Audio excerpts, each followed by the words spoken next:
All right, and we are live. How's it going, you beautiful people? I'm Cobalt GM, and after another bit of a hiatus, we are back, and it's time for Season 3, Episode 2 of Esper Genesis by Alligator Alley Entertainment. But first and foremost, I have to introduce my incredible players. First off, we have the dark, lovely... Hello. Playing our Keshian High Priestess Princess Aura. We have the awesome Alloy. Alloy. Playing the Ashen Forge Warrior Argus. Next, we have the magnificent Master Draco. Hello. Playing the Volna Hunter Rylan Bravestride. We have the terrific Tonto Tomahawk. Good day. Playing the fire-blooded Promethean Sacristio. And lastly, but definitely not least, we have the Titanic Typhoon 44. Bones, buckle up. Playing the Earthborn human Captain Jonathan T. Archer. We have to give a special shout out to Steve, Felicia, Nicole, Justin, Riley, James Nash, Matt Click, everyone at Absolute Tabletop, the Esper Genesis 5e RPG Facebook group, Old Dudes D&D, RGB RPG, Roll20 Dad, Aaron Cameron, Belor McCracken, Dave Rosser Jr., and Aiden. Please engage that like button hard and share this video around. But now that that is set, it is time for our group recap, because it's kind of been a while.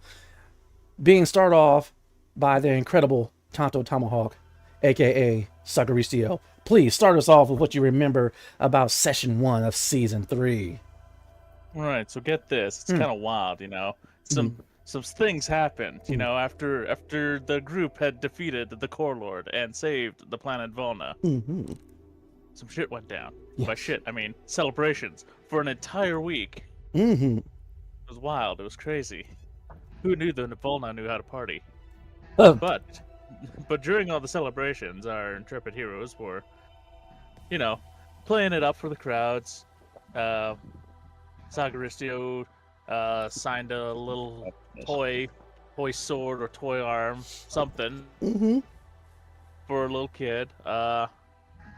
The princess ended up seeing her dad after the whole thing went down. They had a good father-daughter moment, and he admitted that she was the favorite. It was great. It was fantastic. Our resident Volna, Rylan Bravestride, got to go see his parents. Yes. He got to go see his dad named Dad and his mom named Mom. They're gonna have names eventually. Eventually, TM. Let me get to work on that now. Continue. Oh, no, just spell them a little bit different, like Dad with 2 A's and then Mom with a U. Oh heavens, I'm not that bad. Oh, come on! All right, please continue, Tonto. But yeah, I got to visit his parents. Got to learn more about his mom and dad's sex life, more than he wanted to. Oh yes. That's how it works for all of us. Oh. I can't quite remember what Argus was up to, but I'm pretty sure Tana was involved. Agreed. Which is usually how that works. Right? She's a shit. Yeah, I'm trying to, get you all rhinestoned up again. Like a rhinestone alloy. Do. And then that's when we get copyright struck for That would be hilarious. You know what? music. Don't even joke. All right. For my terribly off-pitch singing. That's all it takes. Oh, so true. Is there anything it's else? YouTube and it's algorithm, so yeah, it doesn't matter. As for anything else, well, let's see. We had Captain Archer spend some time with the family, namely the wife. Because he's still thinking about things and about business and stuff.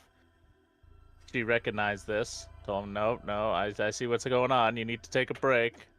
or at least let me know what's going on, and then, well, in good old Captain Archer fashion, he fades to black. Yeah. And then, during all this, Sagaristio went back to the hotel room with his pet turtle. Although his pet turtle decided to use different means of trying to get to the room. By Yes. floating up 80 stories, so Give or take, yeah. that's pretty impressive. But yeah, during that, we got to meet Rookdemir again. Came to the room to drop off some of the data from the cure that they found for the Seath virus. Yeah. Had a little discussion, and they decided that they were gonna celebrate the night, because, well, might as well save Volna. Let's take a night off just for themselves. And good it was. And other than that, I don't know. Man, like I said, everyone was like, well, I don't remember too much. I ended up giving more than 70% of what happened. Man, excellent recap. Yep. I don't know what you were worried about. About the only thing I recall that he missed was there were some alien people, dentists, sorry, that were gathering like all SWAT team to breach my bedroom door. Oh, you remembered that, did you? How would I forget that? I'm about to get attacked by more midgets than I've ever encountered. Well, I am glad you remembered that. And Also, Dentists. oh, wait a minute. Go ahead, Draco. there's a couple moments Fraylin with the first hunt and him talking about technology, and them kind of starting to look at the difference in what technology is capable of in supporting their life styles, and also helped heal a bunch of people. Yes. And then we also got new information about a new core stone, and the fifth one, the colorless one, and the cult that follows that, and things are starting to come together. Yes. Man, oh, good. All right, so everyone is going to be starting off with a single point of inspiration, but Tonto, Alloy, Draco, you guys will have additional points, so you guys will be starting off with 2. Unless anyone... but is there anything that anyone else would like to add? We don't want to leave anyone out. Okay. Chat, Good don't- old Dad's about to Chat. take on my second command. Chat, do not forget to throw in the conversation what we missed. Oh, yes. If anyone in chat remembers anything extra or would like to have something random tossed into the narrative, I can't guarantee it'll be in there, but feel free to toss it in anyway. I will do my best to try to find it and incorporate it. All right. Speaking of which, I forgot to get the chat window up, as a matter of fact. Here we go. Oh, coolness. What's up, Licia? I know. It's craziness. All right. So, I am glad. Oh, man. Steve, Licia, awesome to see that you guys made it. Thank you so much. All right. But with that, it is time to get started with tonight's session of Esper Genesis. And we are going to get started with Argus. Uh-oh. Tell me, Oh, Reggie. what is your passive perception? Not very good. I'm looking more for a number. Just a second, I gotta find it on the sheet. That's 13. 13. Okay. So it's better than I suspected. You know I what? never saw that coming. Most definitely. And you may not see this coming. And so with that, let me set the scene. My awesome players, including someone that has a TV playing in their background. Once again, cast your imaginations back to the world of Vol. Nighttime has come across this portion of the planet. The celebrations and parades still going down the main avenues are still happening. But now we go to the suites of one of the major hotels. Another skyscraper. But inside one of these rooms, where there is a loudly snoring and bubbling dentist by the name of Tana, sprawled out on the bed. In the living room, on the very, very comfortable couch, the ashen-forged Argus is sleeping. Unaware they're right outside of his very door. A small team of dentists in stealth commando armor are right outside his door. They've infiltrated the hotel. They've temporarily knocked out its sensors. And now they're getting ready to enter his room. You said that your passive perception is 13, correct? Correctamundo. Immediately they get to his locking device, and it is time to roll to see if they're able to enter into his domicile undetected.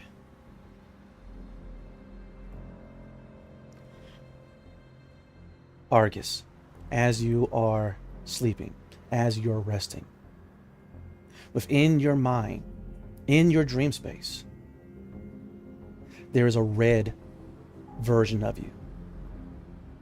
Waves of power and energy are coming off of it, urging you, telling you to destroy. And then there's Final Wish.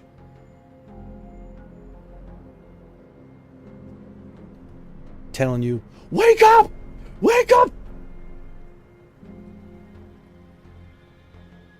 As you hear both the voices and the energy, your eyes do kind of flutter open. And that's when you hear it. The almost silent sound of your door sliding open.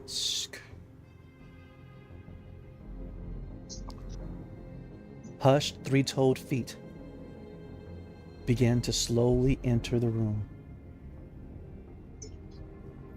So far, 3 to your count. As soon as they go in, you see that 2 are wielding blaster pistols and combat knives. 1, his armor's heavier.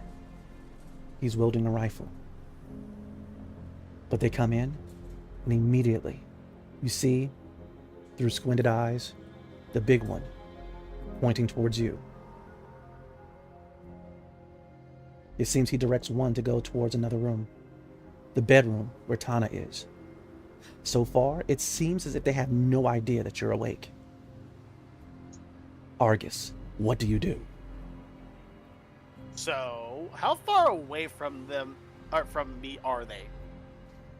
Well, right now you're in one of the luxury suites, so they're right there by the front door, meaning they are about 20 feet away. Okay. Well, I am going to use my weapon bond to summon my gun, and I'm going to point it immediately to the biggest one there. Just about bare-ass naked lying in bed, and just magically this huge assault rifle shows up in my hands. It's like, I think you guys entered the wrong suite. Yes! You will be taken by surprise. You will be taken by surprise, and so go ahead and make your attack roll with advantage, and then we will roll initiative. Do they mean me violence? I wasn't meaning on like actually causing a fight. This is more or less like intimidation. Oh, I apologize. Well, then go ahead and roll your intimidation. Maybe I should have phrased that a little better because my charisma sucks. It's all right. You still have advantage, though. I mean, I have a 2 in intimidation, so it's not the worst stat. Exactly. D20 plus the dus ADV. Most definitely. I got a dirty 20. Oh. And so tell me again, what do you say to him?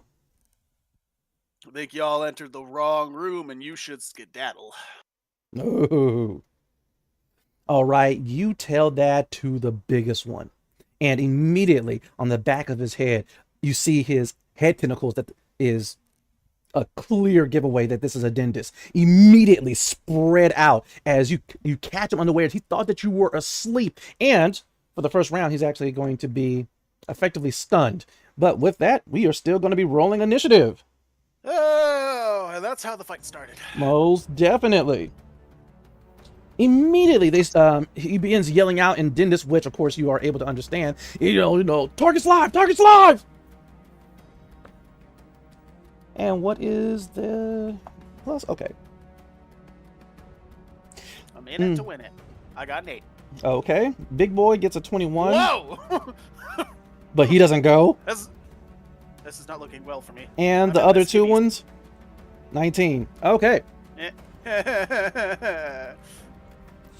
And so immediately, you have 3 enemies in here. Dindus, and Dindus don't get a little bit too far past 4 feet. But it's either way, these assailants have infiltrated your room.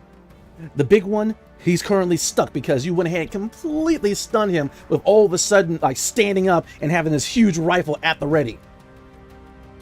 One of the other I don't want to call them spies, but one of the other Dindus with the pistol and the combat knife immediately goes to fire on you while the other one rushes over to the room where Tana is sleeping.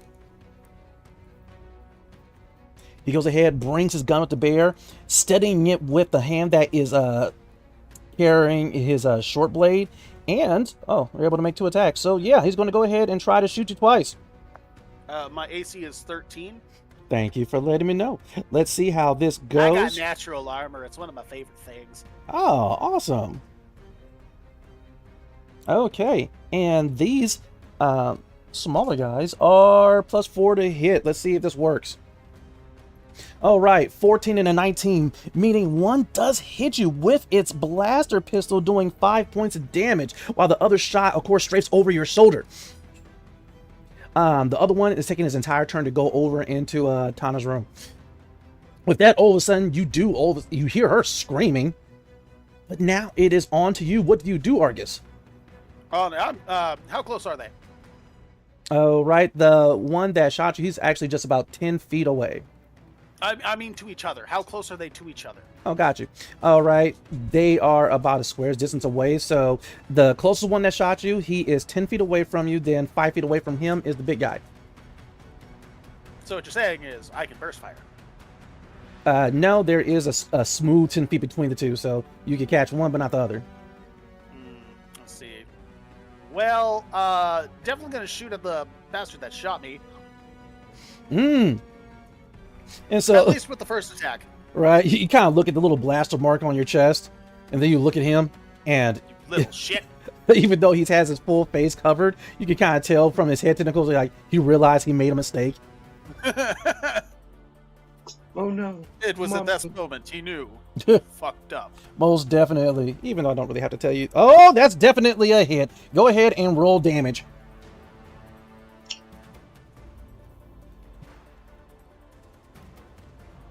That's 3. That's 2. Mm-hmm. 8 points of damage. Nice. Oh, with the what? With the first attack. I have 2 attacks per turn. You don't have to. Hey, they started this shit. You can show mercy. They could have just closed the door and left. They didn't. Go ahead, roll to attack again then. Just saying, they escalated the situation. Oof. You do have those 2 inspirations. It seems a little early to do that. And I don't want to use Action Surge quite yet, because I might have to mess them up a lot more violently. This is true. Hey, it is up to you. So, are you going to use it? No. It's only the first round of combat. We'll see how things play out. Most definitely. And this is with the big boy, right? This is with your huge rifle. Yeah. All right, and so that first blast, doing 8 points of damage, goes ahead, catches him right in the center of his armor, causing him to fly back and bounce off the wall. He's still onto his feet, but you have effectively moved him with the force of this cannon that you're wielding with your ridiculously strong hands. That is an interesting noise. Anyway, but with that, the big boy, he kind of snaps out of it, realizing that, of course, now they're under fire. The bad news is that this being a suite, it's actually pretty insulated when it comes to sound, so no one in the adjoining seats or even in the hallway is aware of what's going on. The big guy goes ahead and brings up his auto rifle and begins blasting you with it. And might as well use his multi-attack and have him do both of his shots while he is a distance away. Crap. And I'm getting too excited. Not putting in the code to every right. All right, come on. Erp. There we go. Well, one. No, they both hit. Definitely. And so immediately he begins drilling into you with his rifle, and that's going to be an additional 14 points of damage. Ouch. All right, and no problem, Steve, man. You be safe at work. All right, we're just glad you're able to show up for a little bit. Bye, Steve. But after he drills into you, he actually begins to go forward, and he gets adjacent to you. It looks like he's getting ready to pull something out of his pack in the back, but you don't know what. The other one, the one that you shot all the way back and he bounced off against the wall, he rushes up to the other side of the couch, and he's actually attempting to get some type of device around your neck, and so he is going to go for the grapple, and this is going to be a post strength. Oh, this is a bad move for him.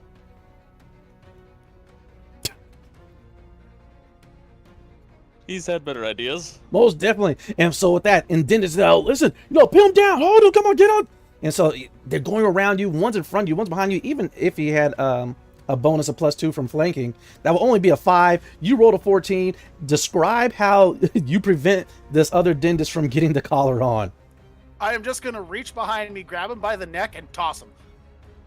Okay. Well, it is your turn, so you definitely shake it off, and so on your turn, you're going to grab him by the neck and toss him? Okay, no. If that's the case, I'm going to drop the rifle, and I'm going to summon Final Wish and start going all heavy-handed on these fuckers. Oh, no. You sure you don't have to? I know I don't have to.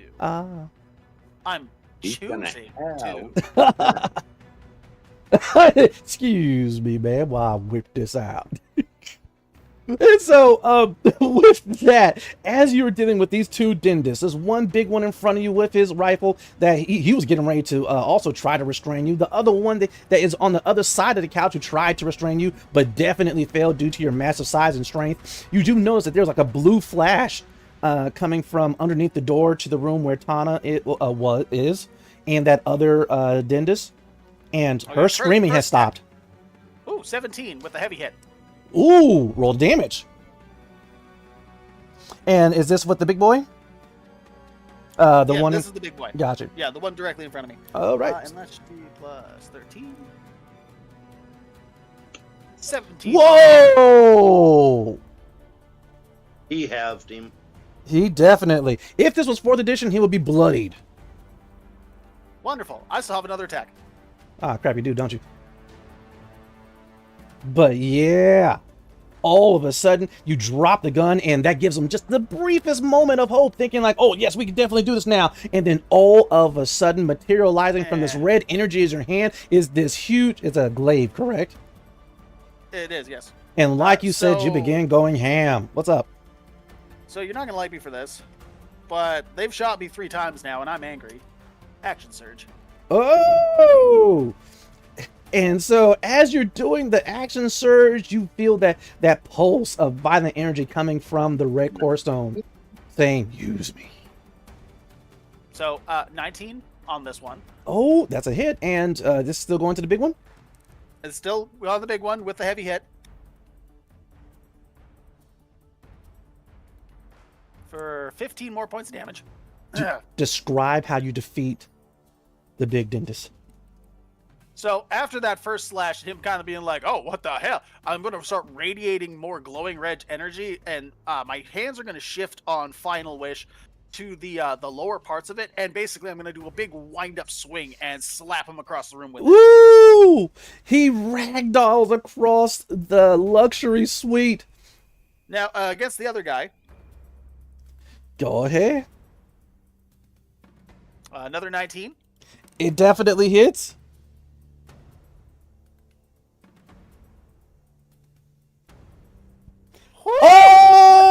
How do you defeat this one? Literally just gonna, like, as I'm swinging back around with it, I'm gonna continue the motion and just kind of like cause him to fucking spin through the air and land on the ground hard. Oh, man. Basically continuing the first one into a giant whirlwind swing. Oh, I see. Oh, excellent. And now I want to go to the door and see if I can help Tana. Okay. And so you go ahead Housekeeping and just kick the door down. with that solid boot, the door just falls down flat, and just in time as this other dentist has an unconscious Tana over his shoulder, and he sees you and he has his blaster up as he's going to try to blast you to hopefully get away. This is a bad decision. All right. It is a very bad decision. He still tries anyway. I mean, they both hit. Aye. And this is just 10 additional 10 points of damage as he keeps on blasting you, and Dentist is yelling, "Why don't you go down?" I'm just going to stand there and take the bullets and start looming towards him very quickly once it's my turn again. Oh, definitely. Your turn's after his, and after he goes ahead and blasts you, he immediately goes ahead and he slides Tana a bit off of his shoulder so that he's holding her by the neck, and he puts the blade to her. "I just want the core stone. Give me the core stone," and she lives. If you do anything to her, your death will be horrific. It's your turn. Okay. Well, going in for the final wish stabby.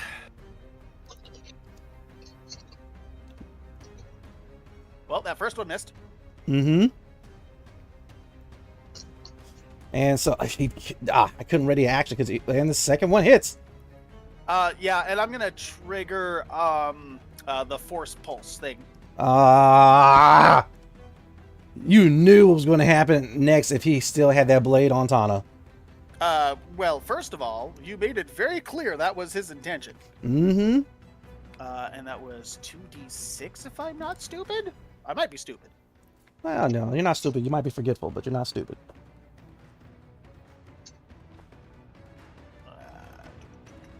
Better go to the book. Mm-hmm. This is why we have books. Mm-hmm. Force drive is 2d6 force damage, and you'll have to do a Constitution saving throw or be pushed up to 15 feet. Okay. So go ahead, roll that damage, and I'll do the Constitution saving throw for him, which is cool because he has no modifiers, and so he didn't make that Constitution saving throw. So 18 points of damage, and he is thrown 15 feet away. That is across the bed, ragdolls, and splat against the far wall. While, of course, now you see Tana, who unfortunately is still unconscious, begins to drop. Bonus action to catch her? You know what? Normally no, but no, it's fine by me this time. All right, it's pleasantly heroic, right? You're like, "Give me the core stone," and she lives, and you're like, "Shank!" And then all of a sudden, there's this pulse of force energy, and this guy goes flying across the room. And as he is doing so, you reach out with your free hand and catch her, as she just lies limp in your arms, and you just give her that look like everything's going to be all right, little one. As the other dentist goes crashing against every single bit of furniture over there. But with that, the turn is back to him as he goes ahead and actually, I thought force drive was your bonus. No, that can be triggered on any action. I can only do it once per turn. Oh, interesting. Anyway, but moving on. Yeah. But either way, he goes ahead and he gets up. Yes. The nicest part, though, is that I can declare to use it after I roll to hit. Oh, yeah. A lot of stuff you have to declare it first. Yeah. That's a neat ability. It is, but I only get like 2 uses of it before I need to nap. Well, you've definitely gotten use out of it this time. And so immediately, it's the other guy's turn. He gets up, shakes off the damage. He's like looking at, this wound in his chest. And for his turn, he tosses some sticky device to the window. It blows up, and he leaps out. I wasn't done with you yet!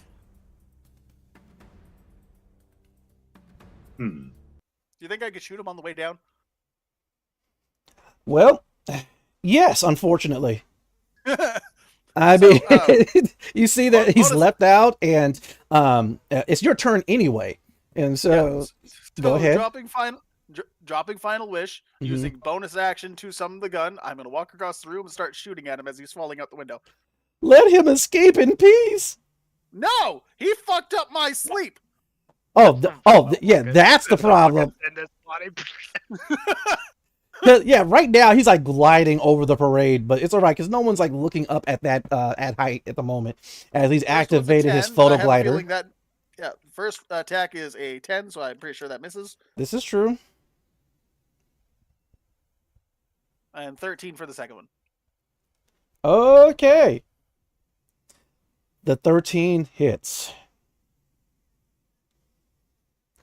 Oh, he was already hurt. Ooh, 11 points of damage. Oh. Right. And so with that, as he is leapt from the window, as the wind is whipping both inside the room and of course definitely outside, you go ahead and steady yourself as you materialize your rifle, and with a single burst, now this limp Dennis body is still slowly gliding down into the parade. It's raining men. Oh God! Exactly. The song turned literal. All right. As he goes ahead and he lands right in front of the hover floats and then slightly gets rolled underneath it. And so there's a couple of people screaming, and then a whole lot of the Milvanas like hop over the fences and railings and rush over to him. I'm sorry, Captain. He's terminal. Definitely. But with that, what do you do, Argus? I'm going to go back over to Ton and see if I can get that damn thing off of her neck. And so you go ahead and it easily is able to break off underneath your strength. And her eyes kind of flutter. And she finally screams, "Ah!" And she slaps you. What the hell? Argus, I thought you was one of the guys in black. I'm sorry. Wait, are there any more? We got to get out of here. No, I'm pretty sure they're done. What happened to them? Do you want the... do you want to hear what you want to hear, or do you want to hear what actually happened? Just wait a minute. And with that, she goes ahead and she grabs one of the table lamps, and she kind of breaks it to make sure that she has a jagged edge. She's like, "All right, Argus, get behind me. I'll get us out." First of all, I'm pretty sure they're gone from the mortal coil. Second of all, you know we have to pay for that lamp, right? Why'd you let me break it? Well, let you? I was right here when you did it. And? I didn't know that's what you were going to do. I thought you were just going to hold it, let alone turn it into a bladed weapon. We were being attacked. What did you think I was going to do? Well, first of all, the attack's over. They're dead. When did they die? 12 seconds ago? With that, she looks over. She sees Final Wish stabbed into the floor. Sees the blood on it. I did my job. Just kind of ruin all the fun. I'm just kidding. First of all, you weren't getting ready to do anything. You were unconscious. He got a lucky hit on me. Also, they were Dendis. Wait, what? Dendis. No, I understand the word. What? Oh. One of them was the one that was holding you was basically demanding the core stone, but he decided to take a tragic fall out of the window. He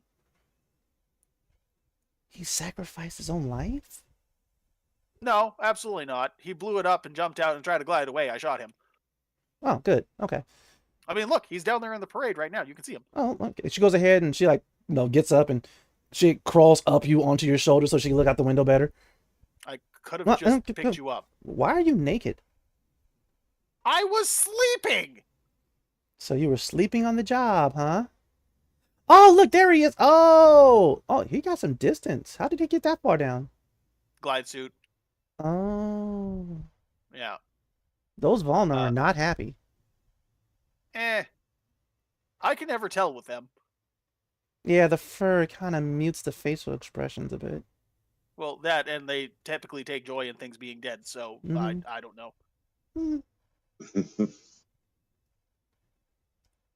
So they tracked us down. You know what, Argy? Maybe it's time for us Wait, to go. Whoa, Hmm? whoa. What? Do you mean they tracked us down? How did they even know? Okay, I don't know how they know. Tana? You realize what we did is like on the sim, correct? You had nothing to do with this. Why would I tell people where we were? Because you brag about things and have terrible social cues. I may have published a short paper about the discovery of the core stones. May Maybe. have? Maybe. How detailed was this publishment? We may want to talk to Captain Archer, because there's probably going to be more of them coming. And she climbs down off of you, and and then she's like, "Ah! Argus, get out!" What do you mean, get out? I just saved your life. I'm naked, and I don't want you looking at my boobs. I'm just gonna look down, look at her. Yeah, dentists What don't. do you think's gonna... Yeah, dentists don't have boobs. Well, and then I'm gonna look at myself. It'll be like, what are you afraid is gonna happen? Well, the humans believe it's improper to look at boobs. Well, they do it a whole lot, and there's an entire network and an industry behind it. But the general You don't have them. I do too. Nope. Then what do you call these? And she just flexes her, chest. Flat. But they're still boobs. That's like saying I have boobs. Actually, mine are bigger than yours, but they're all muscle. So we both have boobs. No. Oh, we're what those Terrans call perverts, because we're looking at each other's boobs. I'm pretty sure perverts usually have sexual intentions. I don't. Well, neither do I. We're failing as perverts. Come on, let's go to... With that, she kind of walks off defeated. I'm gonna find my comm link and try to reach out to Captain Archer's ship, see if they're awake. Okay. Oh, and that is how you get canceled. But, with that, we're actually going to go to another floor on the same suite. Tonto Tomahawk. Those poor people below me are like, I don't know if he's fighting or fucking. Good insulation. They have no idea what's happening. Yes, it's the Black Dynamite thing. He's good at fighting and he's good at fucking. There it is.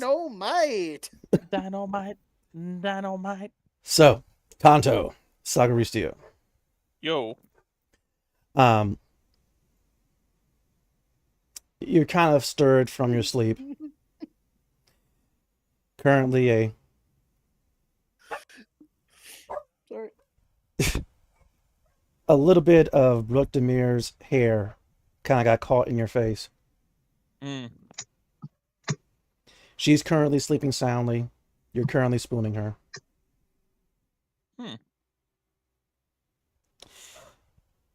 You do realize that the sheets are magnificently soft in this luxury suite against both of your guys' skin. But tell me, what is your passive perception? It is 12.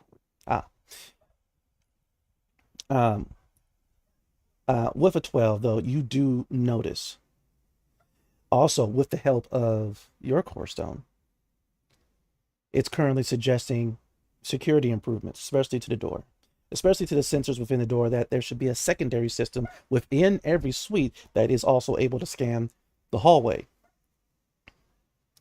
But there isn't. But if there is, it would detect that there is someone coming to your door as well.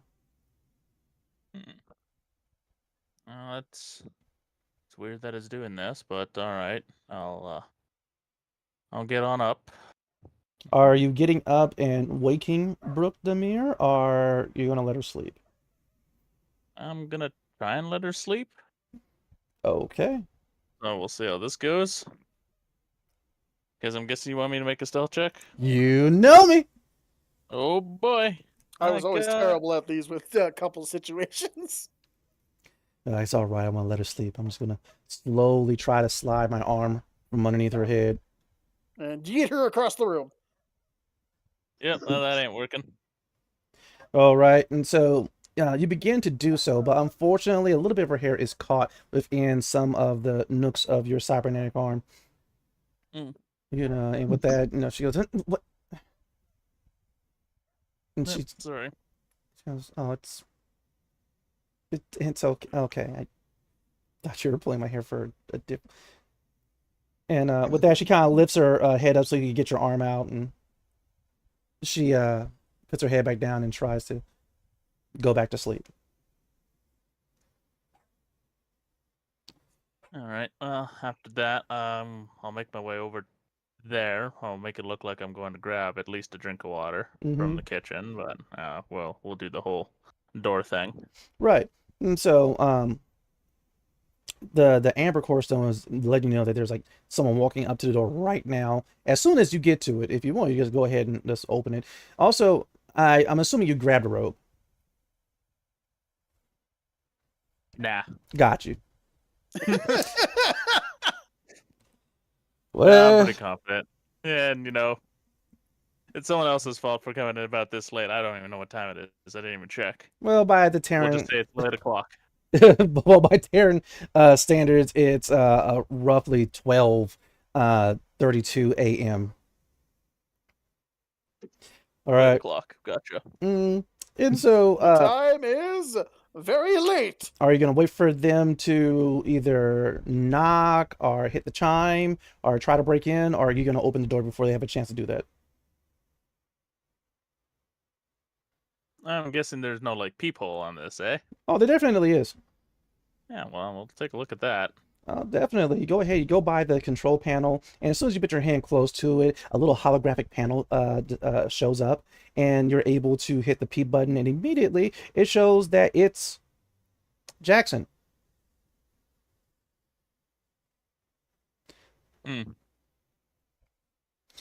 Wow, that's, wasn't expecting that. And it's like he's getting ready to hit the chime. Do you want to? I'll peek the door. Not enough for him to really see much, but I go peep the door and kind of peek my head around. Right. So you go ahead and you you put your finger down from peep to open to ajar, and you go ahead and hit a jar, and it just kind of cracks open enough for you to get your head through, and immediately Jack says, "Oh, are you? Wait, you're naked." Yeah, I'm not exactly decent for company. Oh, I can cut. And all of a sudden he smiles. He goes, "Oh, sorry. I'll let you go ahead and I was just gonna say, look what I made," and it looked like he managed to kind of piece together a blaster. Oh, I see you've been tinkering around. It was it was like it kind of came to me, and I was like, Dad doesn't want me blasting unless it's an emergency, but I wanted my own, something that was like modular, so that I'm able to continue to work on it even afterwards to make it better. But don't let me stop. She Yeah, cute. you know what? Well, she she... she cute. Oh yeah. But then he kind of smiles even more. He's like, all right. You have a good night. You as well, Jackson. We'll talk more about this later, because got something planned for you later. Yes. Hey, Saga, you're pretty Nova. You're pretty Nova too, Jackson. Even if you don't realize it. And with that, he smiles a bit more, he nods, and he goes ahead and kind of jogs down, back down the hallway, going towards the lift. All right. At that point, I will close the door. I'll do the little thing with the door to kind of give me an early warning Mm, about down the hall, like scanning and all that. right. You begin working on the door, then immediately your space turtle kind of nudges you because he still has his harness with all the tools and everything in it.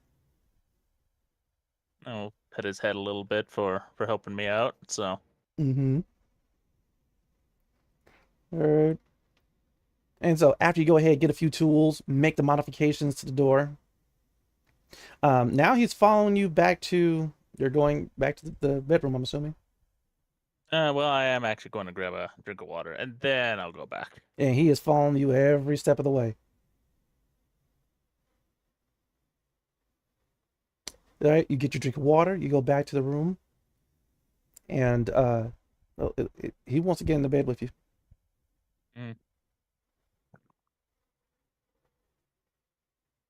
I'll kind of look at him, look at Brooke, back to him, and it's like, well, all right, but don't do anything funny. All right, and so you go ahead, you get into the bed. Are you going to hold Brooke, or are you going to hold your turtle? I got 2 arms. Okay then. And so you go ahead, you get into the bed, and you slide one under her head, and she's still somewhat awake, and she goes ahead, gets comfy again, and then on your other arm, your space turtle goes ahead and lands, and he tucks his head and his flippers in.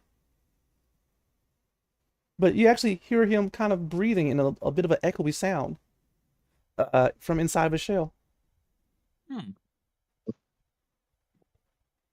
Well, that's cute. Most definitely. And with that, we're actually going to cut to Archer.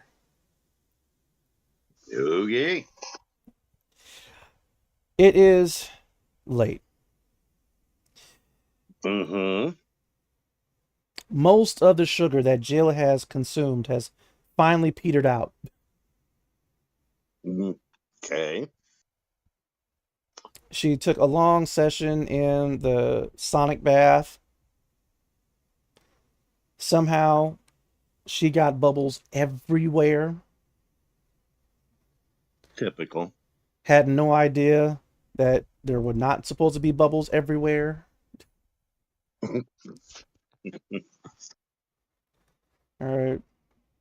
She made a suit of knight's armor out of bubbles on Balo.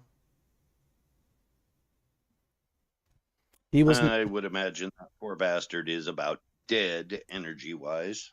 He is definitely unconscious on the couch. And Jill demanded that you tell her a story to help her go to sleep. And so, on the 5th story, she is finally unconscious. Sleeping soundly, but she still has her little fingers wrapped around your fingers.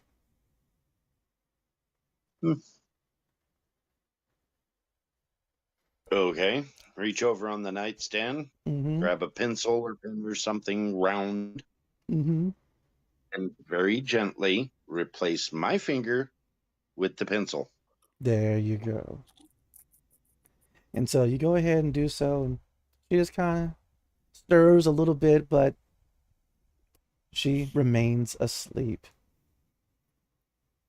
Works every time. And for the sake of sanity, I'm not going to have you roll. But well, with that, you kind of get up, and you know it's not one of those good get ups. It's one of those, okay, you've been sitting in this chair for too long. It's comfy, but right. you know how it is when you've been sitting in a comfy chair for too long. Yep. All right, you get up, and as many joints as possible begin popping. But either way, tell me, Archer, what do you do? Well, my mind's still on the job. Most definitely. Yeah. As you're doing that in your mind, go ahead. Quietly out of the room. Definitely. Keeping an ear out for where Jane is. Oh, well, yeah. She told you to hurry up and put Jill to sleep, and you know she's waiting for you. But that was quite some time ago. And that's why I'm keeping an ear out. And you've been married long enough to know that window of opportunity is pretty small sometimes. Yeah, I'm betting it's already closed, and okay. Definitely. And so as you're doing so and you're crossing the living room, you do see on your communicator that there's a new notification from one of your jobs. Okay. All right. You go ahead and you check it out and you realize that one of the jobs actually, the client for the job wasn't initially posted. But now it has updated and the client is actually an old friend of yours. His name is his name is Leonero. And he is also a smuggler, but he's been trying to branch out into something more administrative. And so, yeah, apparently, oh, it's actually a pretty simple job, but it seems to pay well. It's ship recovery.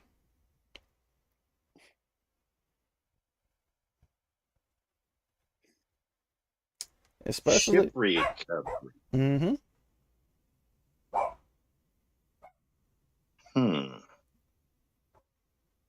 What kind of technical data does he give on it?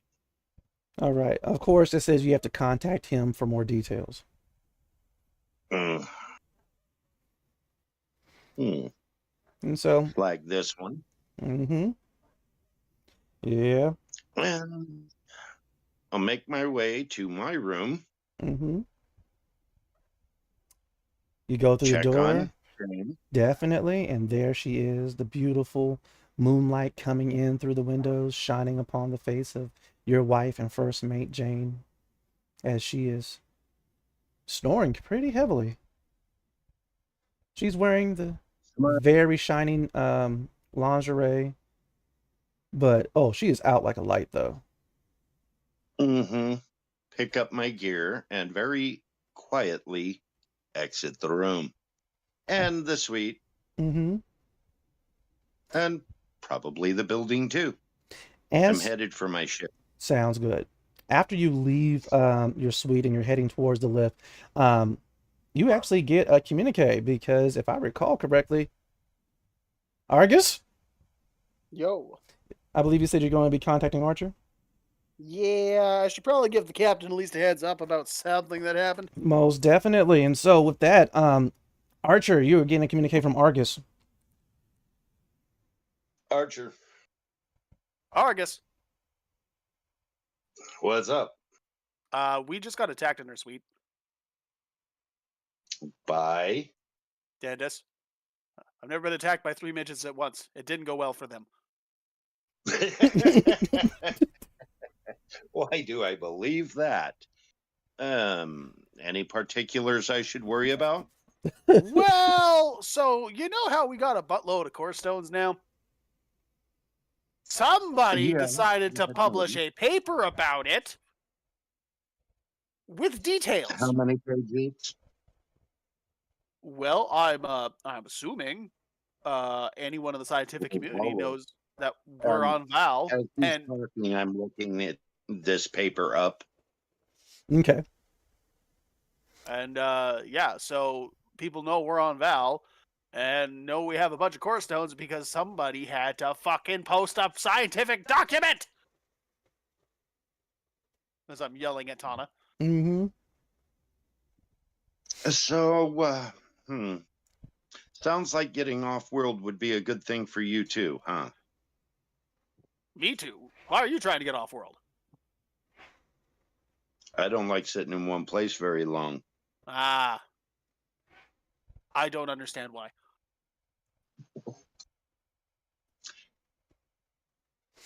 If I have to be a target, it's better to be moving. Mm. I can understand that. Tana and I are packing our stuff. We'll be heading towards the ship soon. Okay. Archer out. Yep. Okay. Bye. Right. As he goes ahead, cuts off the communicator. He has the old school one that's a flip com. So he goes ahead, closes it on you. Right. That motherfucker cut me off. Yeah, right. While Tana is, of course, losing her cookies and throwing stuff at you. How come you keep on throwing me under the transport? Did you do it? That's not the point. That is entirely the point. That is a point, but not the point. It is the point. You are so mean, Argy. As it like cuts over to Archer. Right. Yeah. Actually, it's going to cut Looking over for to. this report. Oh, say that again, Archer. Real quick. I am looking up this report. Right. What do I find on it? What you do find is the fact that Tana went ahead and reported her discoveries, and she's actually getting a lot of acclaim in the scientific community, as well as that as in Crucible research. Though she is stating that she is getting like top credit as the one finding both, well, all of the core stones effectively. But she doesn't give all of the proper details. Sounds about right. Little one, not very smart. How many pages of this am I going to have to scroll through? All right, 20 for the Emerald core stone. All right, and Oh dear God. 19 for the Azure core stone. And 11 for the last two, the Crimson and Amber. 11 each or 11 combined? 11 combined, Okay. So 50 pages. roughly. It's a 50 fucking page report. Mm-hmm. And it looks like she's claimed. Oh, Jesus. Mm-hmm. Note to ship's log renaming Little One to Moving. Note to ship, please scan all outgoing messages for further backstabbing. Yeah. Mm-hmm. Yeah, so that's been published as soon, I mean, not as soon as, but not too long after the communications blackout from you guys destroying the Larendi forces. Okay. Head on down to the ship where I can do a little better, little more secure link up. Mm-hmm. Yeah, and I'm going to contact my old buddy boy. Seems we're going to want a reason to leave. Most definitely. All right. Now you want to go. Oh, why, thank you. I appreciate that. All right. Princess Aura, you available? Yes. Most definitely. In your suite, you and Ori have been having the best of times, picking out on snacks, watching various old Terran rom-coms, such as Combook. There's a series of supernatural life absorbers called Dusk, as well as other types of what humans consider horror. Though, honestly, it seems more like they're comedy of various hollows. There's one that's based on a date, on something the Terrans call Friday the 13th or something, where you get to watch Terrans make the most absurd and horrible choices in their attempts to escape and defeat a seemingly easy target. But as all as Did you he just describe every horror film ever? as you and Ori are enjoying this, every now and again it gets a little weird because the hollow will get quiet, and while the hollow is quiet, you're able to hear into the next room. Remus, he is still praying, waiting for the triumvirate to give him permission to proceed with his plans in courting you. But while that is happening, your communicator is going off, High Priestess / Princess Aura.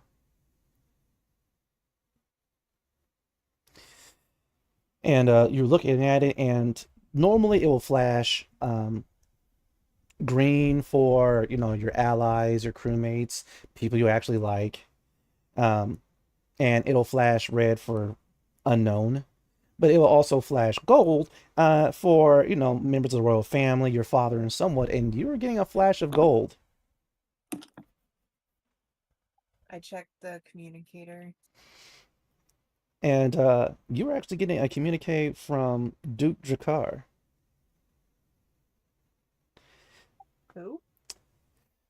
He is not, of course, related to you, but he is still of the cash nobility, and you are only aware of him by reputation only, as he is one of the highest ranking nobles that has taken his portion of the fleet to explore the unknown regions.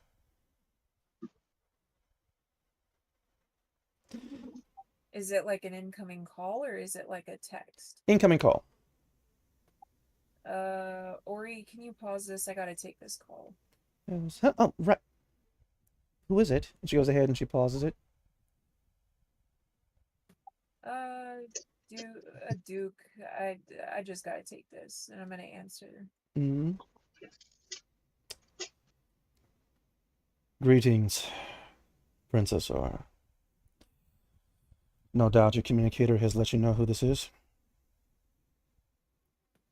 Yeah, I don't believe we've been formally introduced. Agreed. When I last saw you, you were but a youngling. But yes, I'm Dutrakar. And I have recently made it back to the Silvering Arc, and as I am getting caught up on recent and current events, I believe that we can help one another. In what way? I first have to ask you this, and if it's inappropriate, I apologize. But is it true that you are currently the High Priestess of the Triumvirate? Yeah. The tone lets me know that you're not exactly thrilled about being a High Priestess that we haven't seen in over a millennia. Well, it just kind of happened. I mean, there wasn't any sort of like grand ceremony about it, so it doesn't necessarily feel like something that I achieved enlightenment and spent, a long time trying to reach that goal. It just kind of very organically, but very abruptly happened. So I apologize if it doesn't seem as though I'm owning the role. It's just very fresh. Well, you have become the chosen one of Triumvirate. All of a sudden, the universe has effectively dumped a whole bunch of responsibility and duty on you. Out of character. Duty. Duty? I know! Alright. I wanted to giggle as soon as I said it. But anyway, getting back into it. I believe that weight could be crushing. Also, according to the sim, it says that you were looking for a suitor. No, that was just a very poor choice of words on my part. I was looking for a bounty. You bounty hunt? Well, I was searching for a trader, so that was kind of a one-off. It also says that you are currently the wielder of the Azure Core Stone, according to this scientific report. Who's the source of the report? A Dindus scientist by the name of Tana. God damn it, Tana. How's everyone feeling today? God damn it, Tana. Is this true? About the core stone? Yes. Well, I can neither confirm nor deny the possession of a core stone for legal reasons. Fair enough. So, Princess, I'm just going to say it. I want to offer you freedom. Your father has pulled in my portion of the fleet. By the time I got the signal, the battle with the Lorendi was over. But now I cannot go back out and explore the unknown reaches without his approval, and he is not given it.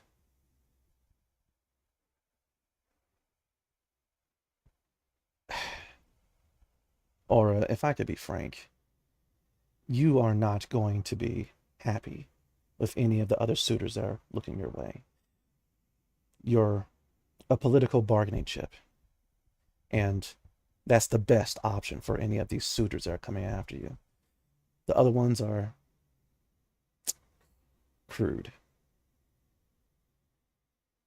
But what I am offering is a marriage where the only thing that I require of you is permission to go out and do what I truly love. Explore. Also, part of your duties as the High Priestess, as I've been researching, is to spread the faith. And where better than in the unknown regions?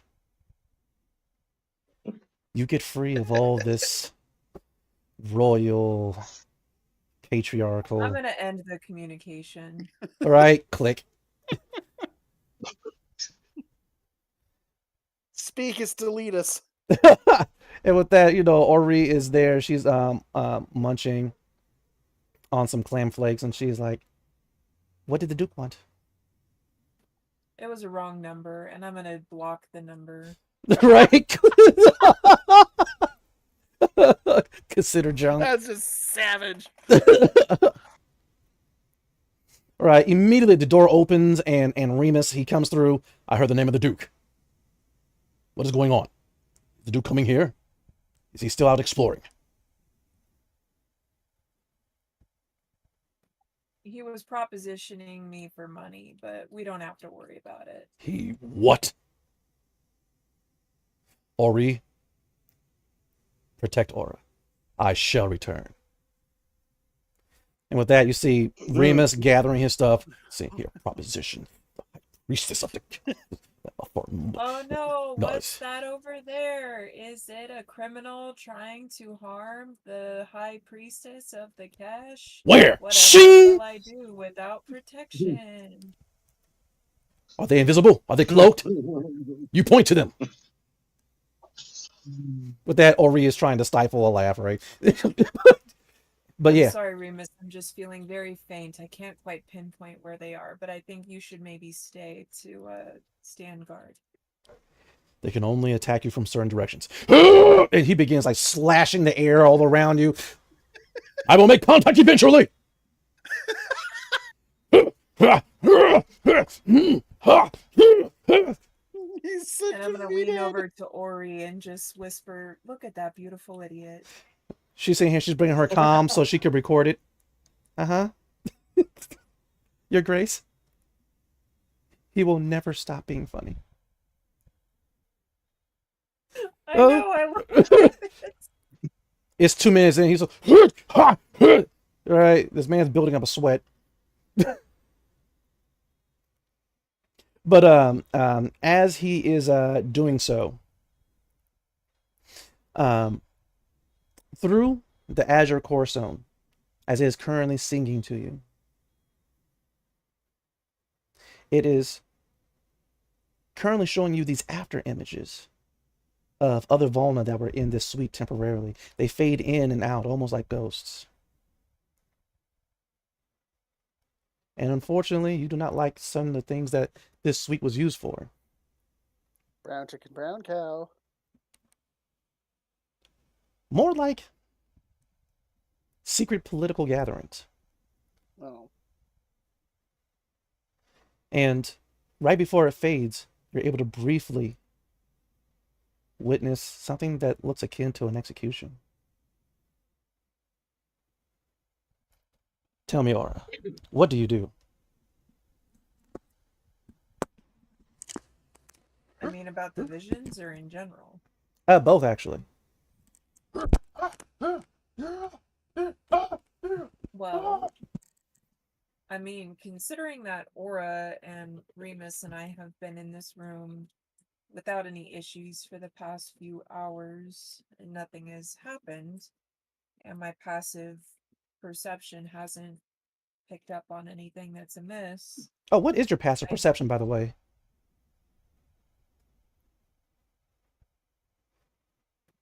15. 15? Oh, crap. Okay. Go ahead. Keep on telling me what you're about to say. I was just gonna say I was gonna just keep doing what I was doing. Oh, sounds good. Right? You go ahead, you begin to relax, yet with your passive perception and through the Azure Core Stone, it's actually able to show you that Argus and Tana were attacked. It's able to show you, just briefly, Archer making his way towards his ship. But that's all it shows you before it leaves you alone, and you and Ori kind of snuggle in place, and Ori, for some reason, is able to pull out another bag of snacks, and you're not sure where she's getting these from, honestly, but it shows. Your Grace, forgive me for not starting with these, but according to Terrence, it is customary that we use maize pops. Corn pops. It's some plant of theirs that they apply thermal energy to in order to transform its shape and to make it an enjoyable snack that is typically loaded with copious amounts of sodium. That sounds actually delightful. There's also this juice that they apply to the maize pops, some type of excretion from one of their bovine creatures. Questionable, but I'll try anything once. And with that, she goes ahead and she whips out this bottle, and it's kind of golden in color, and she goes, peculiar. Most excretions from Terrans are ivory in color. But either way, she goes ahead, she pours some on the maize pops. You guys go ahead and give it a try, and even though, yes, it is salty, it is pleasurable. And with that, you guys go ahead, get comfortable in the bed. Resume hollow. And immediately the screaming and the Terran women tripping on absolutely nothing commences.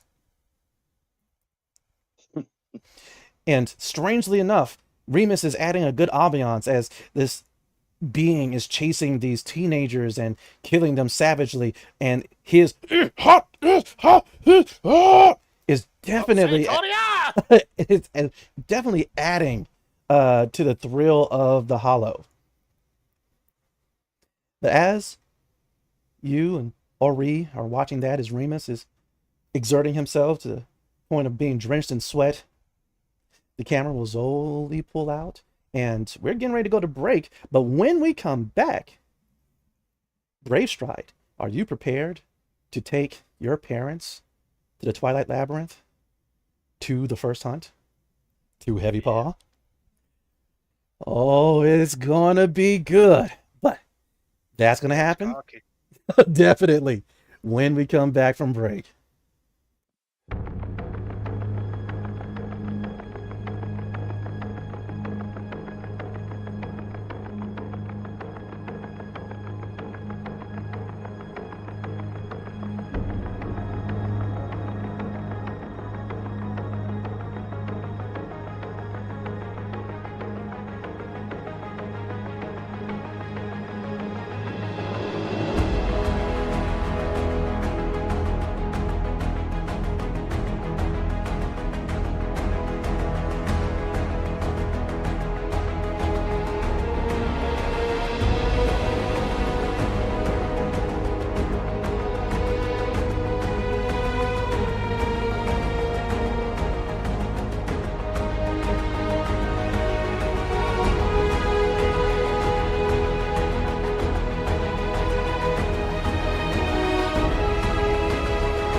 are back.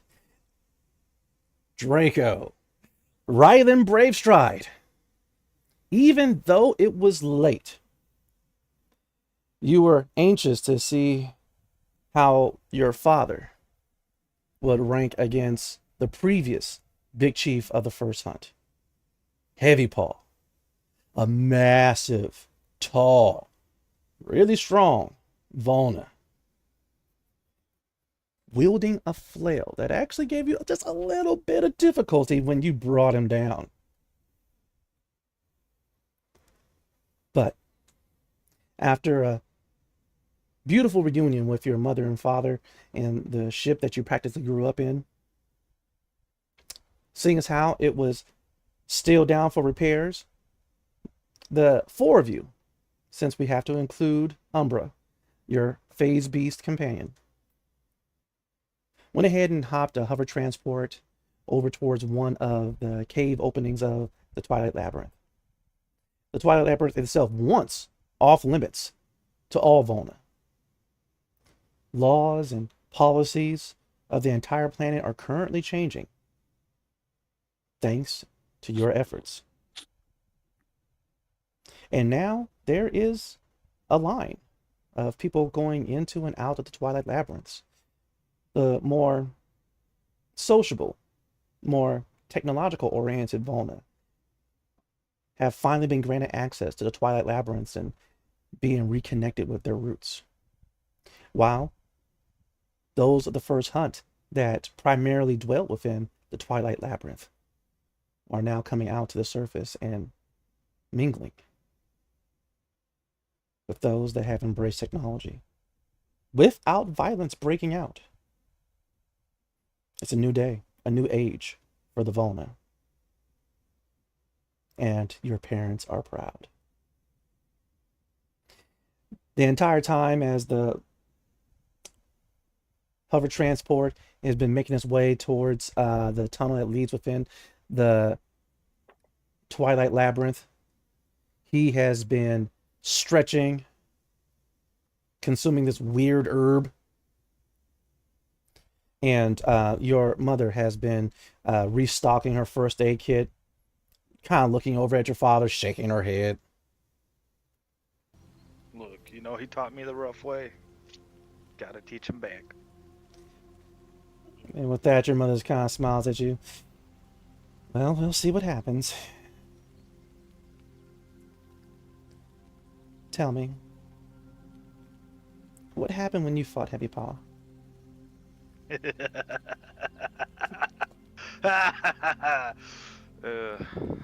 was rough. There was a cage of blades, no armor. But, Mother, I brought your blade into the ring with me. And with that, she smiles and she gives you a hug. Oh, my boy. Wait, have you made your own yet? No. Yours. I'd rather use the ones that have been trusting this whole time. Well, it's that time. You need to make one of your own. You're going to eventually run across some cute little long-furred. You're going to want to give your blade away. You need One to be day. One day. And especially now that you're big chief. Yeah, there's going to be so many in heat for you. I probably won't be big chief for long. Why? I think I have a pretty big mission ahead of me. More to explore. I came home because I love home and needed to protect it. But there's still more out there, so more for me to learn, to see, to grow with. It's all those lessons that I brought here that changed the minds of the first hunt. Mm, Also, I have duties to the cache now. I still can't believe that you're a brand of the Kesh. That's royalty, yeah. And But that is definitely that brave stride blood in you. You're a natural born explorer, my son. The unknown calls to you, and you can't resist it. Listen. I'm already. Mm. Oh, yes, Mom. No matter what happens with your father in this fight, stop trying to do a cartwheel. Try to stop me. Anyway, no matter what happens, all right, you follow your heart. You do this mission. You discover things that no one has ever seen before. You will always be Vona, but you do not always have to remain on this world. So if you have any guilt, any reservation, any hesitation, you get rid of that right now. You are a brave stride, a natural born explorer, and brave strides always find a way. You hear me? Always. I do. And so she goes ahead, she gives you a kiss on your forehead, and she finally closes her very large medkit. I'll make sure it's not to the death. And with that, finally you hear your father, what do you mean? With that, he goes ahead, gets up. Oh, wait. Honey, it's my hip. Come here. Nope. Mm-mm. And with that, she goes ahead, she gives you that hand like, oh, sit down, I gotta do this. Just give him a painkiller. No, I'm doing this straight. And with that, your mother goes up behind your father, kind of like, puts him almost into like a full Nelson before she leans back, and there's a slight crack. Oh, there it is. Ugh. He's still using that flail, right? Oh, yeah. Oh, that's gonna hurt. Okay. And with that, he begins like patting himself pretty hard. We gotta get ready. But with that, you guys. No. Mm-hmm. Wait. No armor. I know. I remember. It's not been that long. My memory hasn't gone. Honey, what? Kitty, where'd I put my boots? And with that, she just kind of shakes her head, like, yeah, immediately after he says his memory hasn't gone. But the hover transport goes ahead and lands. You guys make your way into the Twilight Labyrinth tunnels, this cavern of this network of caves that go all throughout the planet Vol. All the First Hunt are greeting you, as Big Chief, and they're bowing as you're going by. Your father is walking with his chest all out. He's proud as heck, right? I actually bellow out to the next person bows to me. I'm stepping on your tail. Right. Both lines of both First Hunt and regular Vona just stop, and then they continue on. But with that, you finally get to the gathering. You see that people are still around and listening to Heavy Paw. You also see the Elder is there, but as soon as Heavy Paw sees you, he jumps down from his seat. Brave stride, Big Chief.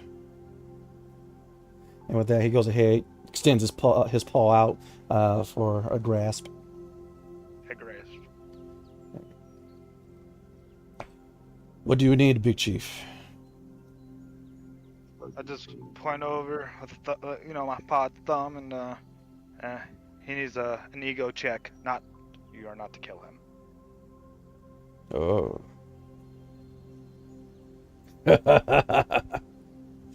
Who is he? My father. Oh. So, Daddy Bravestride. With that, he goes ahead and moves over towards him, looks down at your father. You wish to challenge me? And your father looks up at him. Your father has that weird grin on his face, like he has something up his sleeve. And your father just looks up at Heavy Paw. Yep. Get the cage ready, big boy. And with that, Heavy Paw, he looks back at you, gives you the nod. And finally, Heavy Paw, go ahead. Nod back. Heavy Paw turns around, Ready the cage! It. Everyone, they start cheering, ready the cage, ready the cage, ready the cage, as immediately they began getting out their family blades and loading them into the framework of bones and whatnot as they get the cage ready. While that is happening, as your mother is setting up right outside the door of the cage and getting her med kit ready, one of the elders of the first hunt comes to you. Big Chief, a moment. Yes. We have found what you seek. A Bonerilla.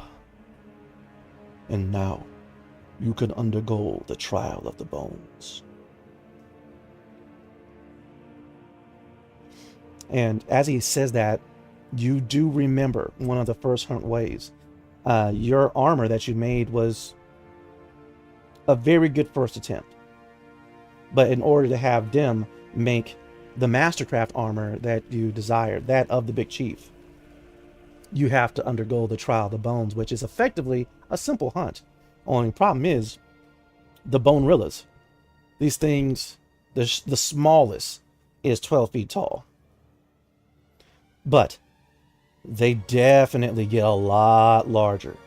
They're fast, they're agile, they have these bony protrusions on the outside of their bodies that cut and stab. But at the same time, once you bring one down, it is more than enough of these ridiculously hard bones that is used to make very powerful armor.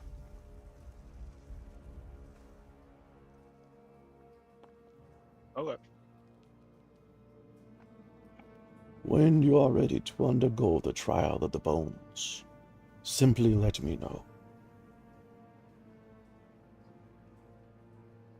And with that, he just goes ahead and slowly walks off.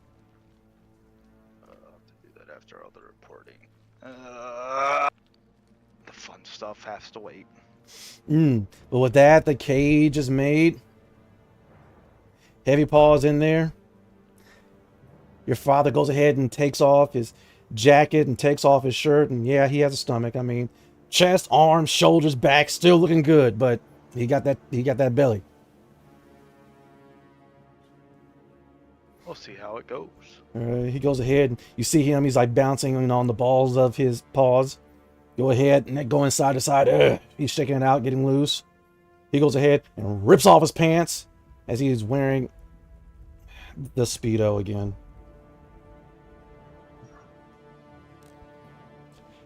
That's what you married, Mom. She just nods. And with that, you know he's gonna get rolled, right? she's bringing out the coagulants and whatnot and the bandages. Okay. And he goes ahead. Nah. Heavy Paw, you know once I get in there, it's on, right? Quit talking and get in the ring. All right. Hey, now, son, when I beat him in record time, I ain't trying to hear nothing out of you, all right? You would have to beat my record to do that.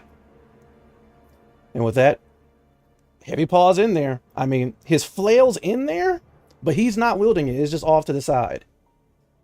Okay. All right. I love how nonchalant he is about it. He's like, okay. All right. Dad is going again. Fuck! I'm gonna grab like one of the small wooden stools by the cage. Don't Mhm. forget the corn. Don't forget the corn pops. Or the maize pops, sorry. While they're duking it out, I gotta make a call to a hotel and to leave a message to the Cash King, the brand. Here's my contact info. You're invited to a Velna party. Are you contacting the High Priestess slash princess slash holder of your brand aura? Yep. Right, and so you sit down on this stool. I mean, you just like point to it, and one of the first hunt rush over and bring it to you. And up, yeah, she's a female, and yeah, she's giving off the scent. She puts a stool down for you to sit down, and immediately she stands there. Is there anything else you need, Big Chief? Mingle or watch the fight. And with that, she just turns and she watches the cage. Either way, before the fight starts, you go ahead and you hit your comm. Princess Aura. The credits are currently rolling on one of the hollows you're watching, and you and Ori are trying to decide which is going to be the next one you're going to watch when your communicator goes off, and this time it's Brave Stride. Hey. Hey. Alright, so I'm supposed to be making a bunch of reports to everyone. Do I need to report to your father? Why would you? Just out of principle. Remus was teaching me the ways, and I'm supposed to, guess, announce or something. Announce? Ori is just shaking her head. Well, if I don't have to, I could take that off my list. Yeah, I would take it off your list. Sweet. And with that, Ori she puts her hand up. Your Grace, would you like me to clarify? I mean, if you want. Brand. As the brand of the princess, you are effectively her substitute. If there is a function or a meeting where her presence is requested or desired, she's able to send you in her place.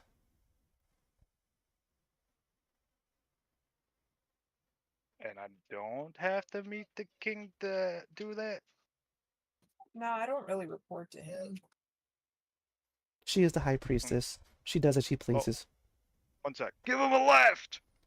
Alright. Give who a left?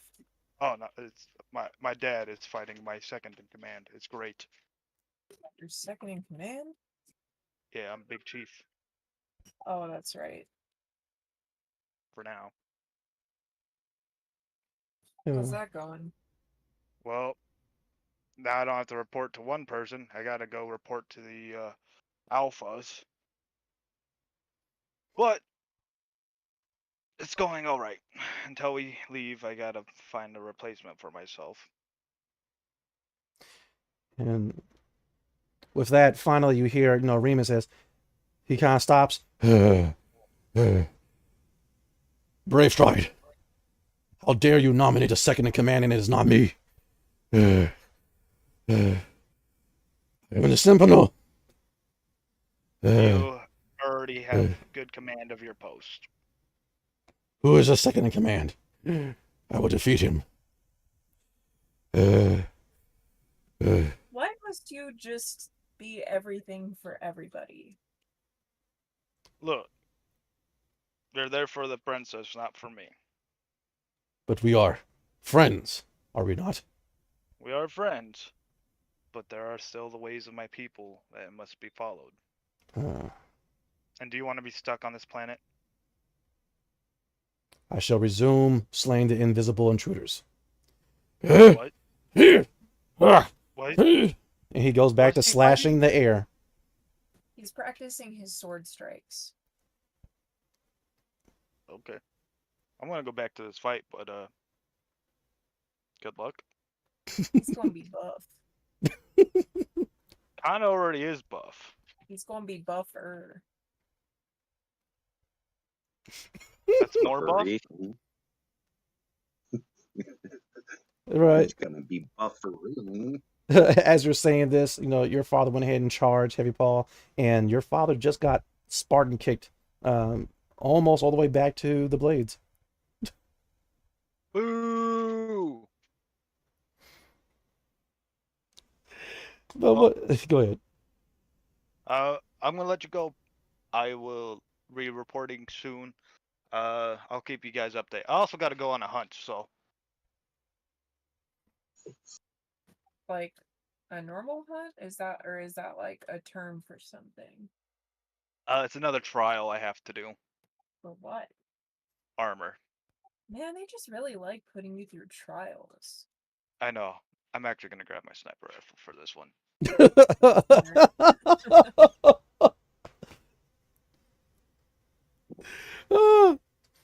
But all right. Well, don't die. Have fun. Yep. That should be your guys' just usual way of getting ending calls. Don't die, have fun. It's kind of like our actual real life, to be honest. Agreed. Right. You get off Pretty the. much, don't get locked up. Don't get in illegal trouble. Don't die. Mm-hmm. Yeah. Yeah, but no guarantees because it's Wednesday. But Honestly. with that, you get off the comms with High Priestess / Princess / holder of your brand, Aura, and return to witnessing this fight that seems extremely one-sided. As after your father gets Spartan kicked by Heavy Paw, he immediately gets back up to his feet and rushes over, and Heavy Paw just puts that Heavy Paw onto your father's head to keep him at an arm's distance before finally your father knocks the arm away and gets into his horseback stance and immediately begins like pelting Heavy Paw's torso, to which Heavy Paw is just kind of taking it. He's like, "Come on! You're a brave strider. You can do better than that." And your father's going to town with the torso. Does he realize it's an outdated way of fighting? And with that, your mother's like, "It's just going to get worse." What, it gets worse from here? With that, she just puts her paw on your shoulder and just nods, and she begins. It looks like she's taking out an agent to revive someone. Oh god. And so with that, finally, Heavy Paw, he grabs your father by the collars and begins shoving his knee right into the breadbasket, right into his sternum. And immediately you see your father's eyes kind of bulge and a little bit of spit flies out of his mouth before finally Heavy Paw goes ahead and squats low and uppercuts him. Your father actually flies once again back, lands on his back, and slides almost to the blades. Man, I'm starting to feel bad. And with that, your father goes ahead and slowly rolls onto his side. He's kind of slow getting up this time, and you see blood is trickling from his mouth, and he actually pulls out one of his fangs. He goes, "That was a good one. Hold on now." Pretty tough. And immediately Heavy Paw's like, "Give it up, old man." If I could, I'm gonna do like, I guess the first hunt's way of saying submission in hand signs. Right. Submit him. Right.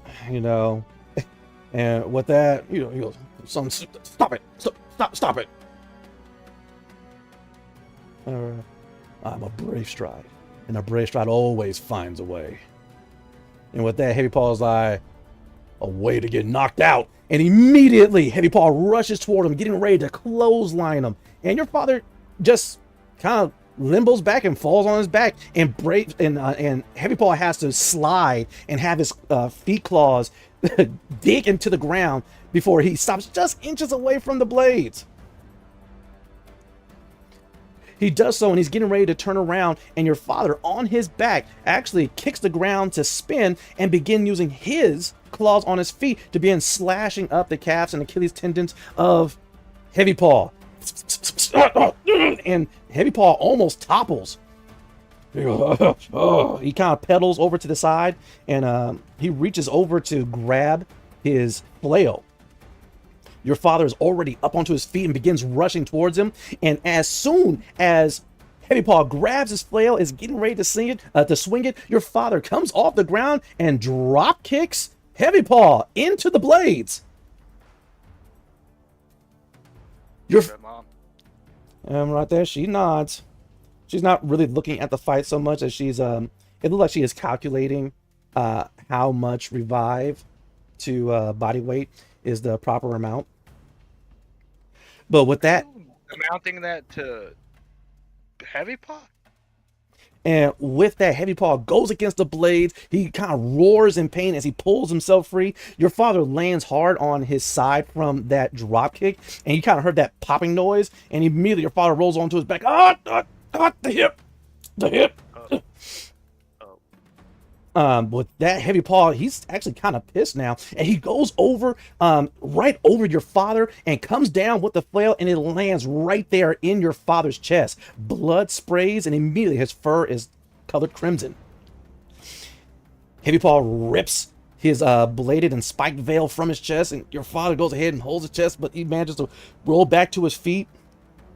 But as he gets to his feet, Heavy Paw comes again with the overhand with the flail, landing it on your father's back, and your father arches it up, and he's like, ah!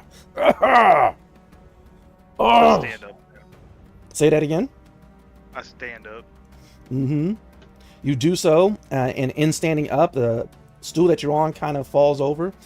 The female volunteer next to you, she quickly goes over and she grabs it, and she just puts it behind you, just in case you want to sit down again. But now she's trying to watch the fight, and she's keeping her eye on you. But after that, finally, Heavy Paw, he swings his flail around after ripping it from your father's back, and he lands another shot to your father's stomach now with this flail. Your father is doubled over, and he pulls the flail from his stomach, and kind of he's still hunched over, and he's pedaling away sideways. Heavy Paw is... What did I say? Give up, old man. You can't win. And with that, your father goes ahead and straightens up. You know, a brave stride always finds a way. And with that, Heavy Paw, he goes ahead and drops the flail. Goes ahead, closes his fingers into a thick fist, and he is getting ready for the haymaker when all of a sudden your father rushes towards him, leaps onto him, and somehow spins around to his back, and your father bites the neck of Heavy Paw.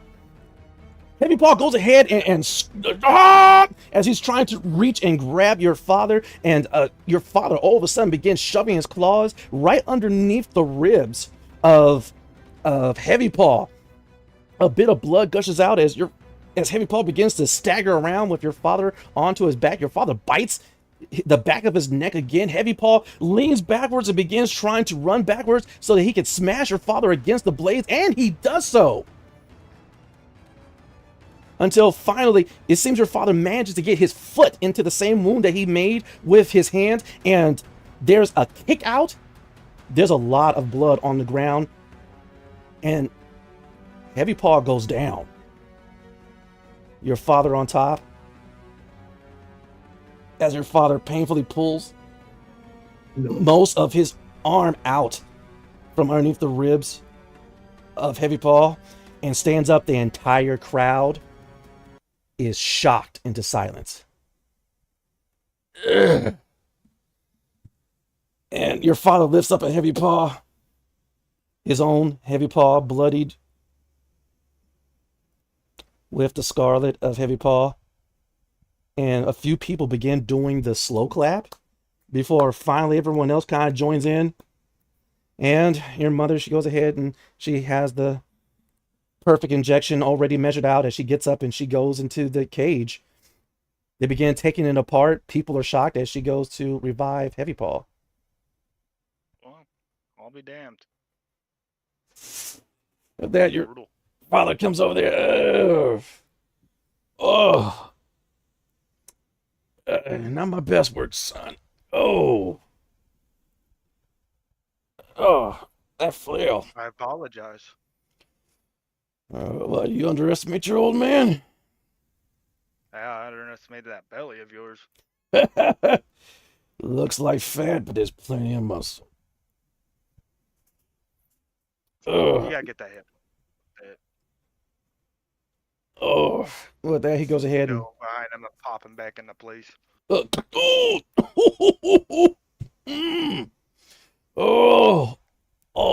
the good stuff. He goes and he sits, and a couple of the first hunt, they come over, and They bow to him and begin treating his wounds. Heavy Paw goes ahead and takes the breath of life. And with that, your father looks up as they're cleaning and bandaging some of the wounds.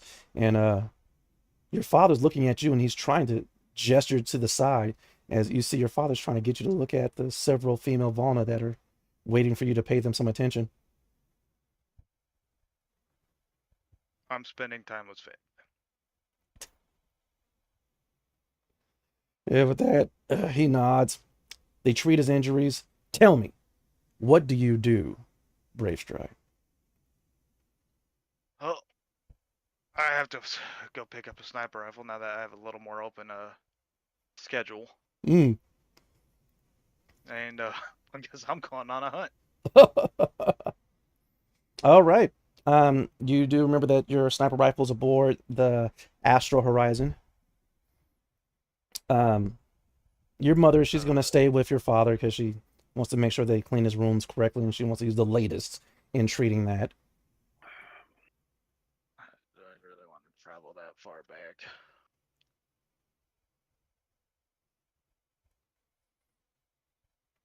Well, you still got the Aether Storm bow.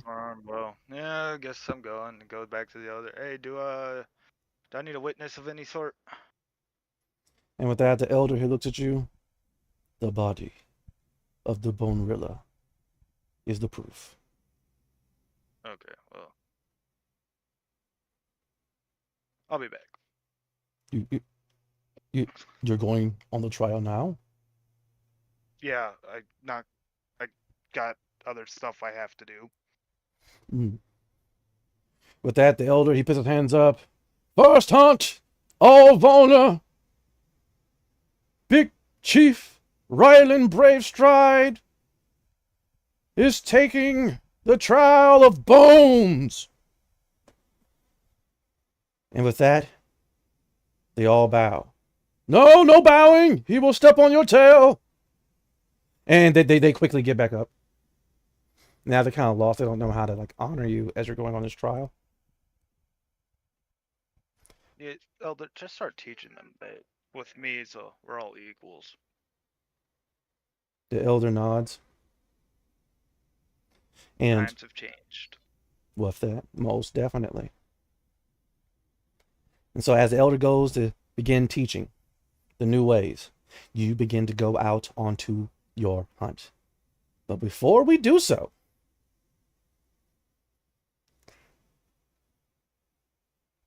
Sagristio, Oh.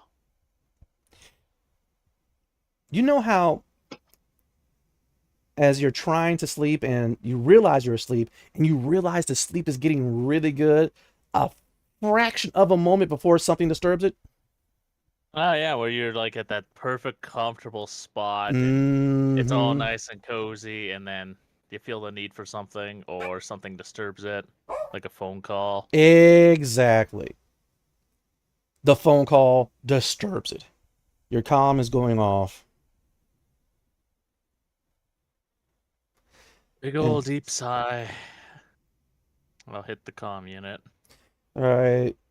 As soon as you have your hand over it, it lets you know it's from a Sartori ship.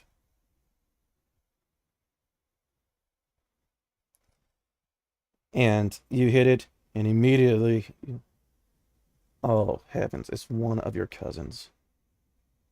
And with that, his face is all in the hollow. So effectively, a holographic head is practically an inch away from yours. Risty! We just saw and what was going on. Oh, you've done your clan proud. Oh, Cuzzo, we're here. We're here. All right. Hey, what place are you staying at? We're coming over right now. Well, I was trying to sleep, but... Nah, it's all right. You answered the comm. We'll just track you over there. Oh, man, listen. All right. We have a party. Another party just for you. All right. I'm telling you, everybody's going to be there. All right. We're here to pick you up. All right. I mean, I know you're partying with the cats, and that's fine. But after you're done partying with the cats, it's time to party with your people. We have your coordinates. We're coming right now. And he clicks out. Unfortunately, this is woken up both Brooke and your space turtle. I just kind of lay back in the pillow. It's like,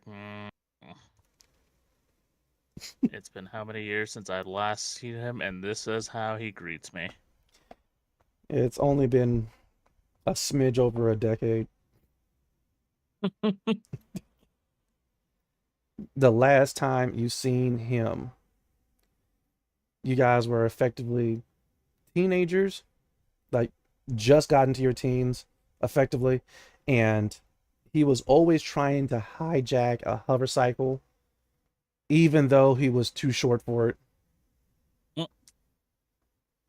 He finally did so, almost died in a crash moments later. Yeah, it sounds like him. Definitely. I'm amazed he's got this far. Yeah, you really thought he was dead, right? But as you're thinking these thoughts, and Brooke, she she rolls over and she is like, maybe I should go. As much as I would love to have your company there, just so I'd have some form of sanity, I don't want to make you insane either. She was, I don't know how to. You know, Jackson has a little crush on me. I'm aware, but let's be honest, he has a crush on anyone that's cute, hot, beautiful, whatever other words he wants to use. Yeah, but I think it would kind of hurt him if you told him about this.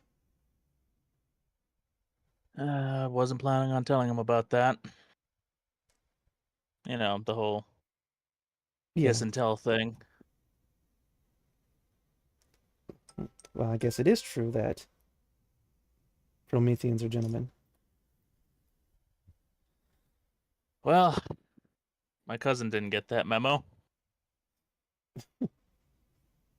But this was good. But is that your space turtle? Yes, this is. His head kind of lifts up, and you see his mouth slowly open. He just goes, "Ow."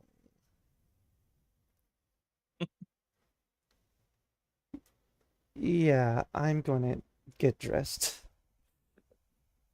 And your space turtle looks at you like, what's her problem? I'll pet his head, and I guess I should probably wash up and get dressed too. You do see a Promethean ship fly by your window. Ah, yes, goody. Let's break some airspace laws while we're at it. I was just getting ready to describe that. You do see the flashing green and yellow lights of the police cruisers effectively following it.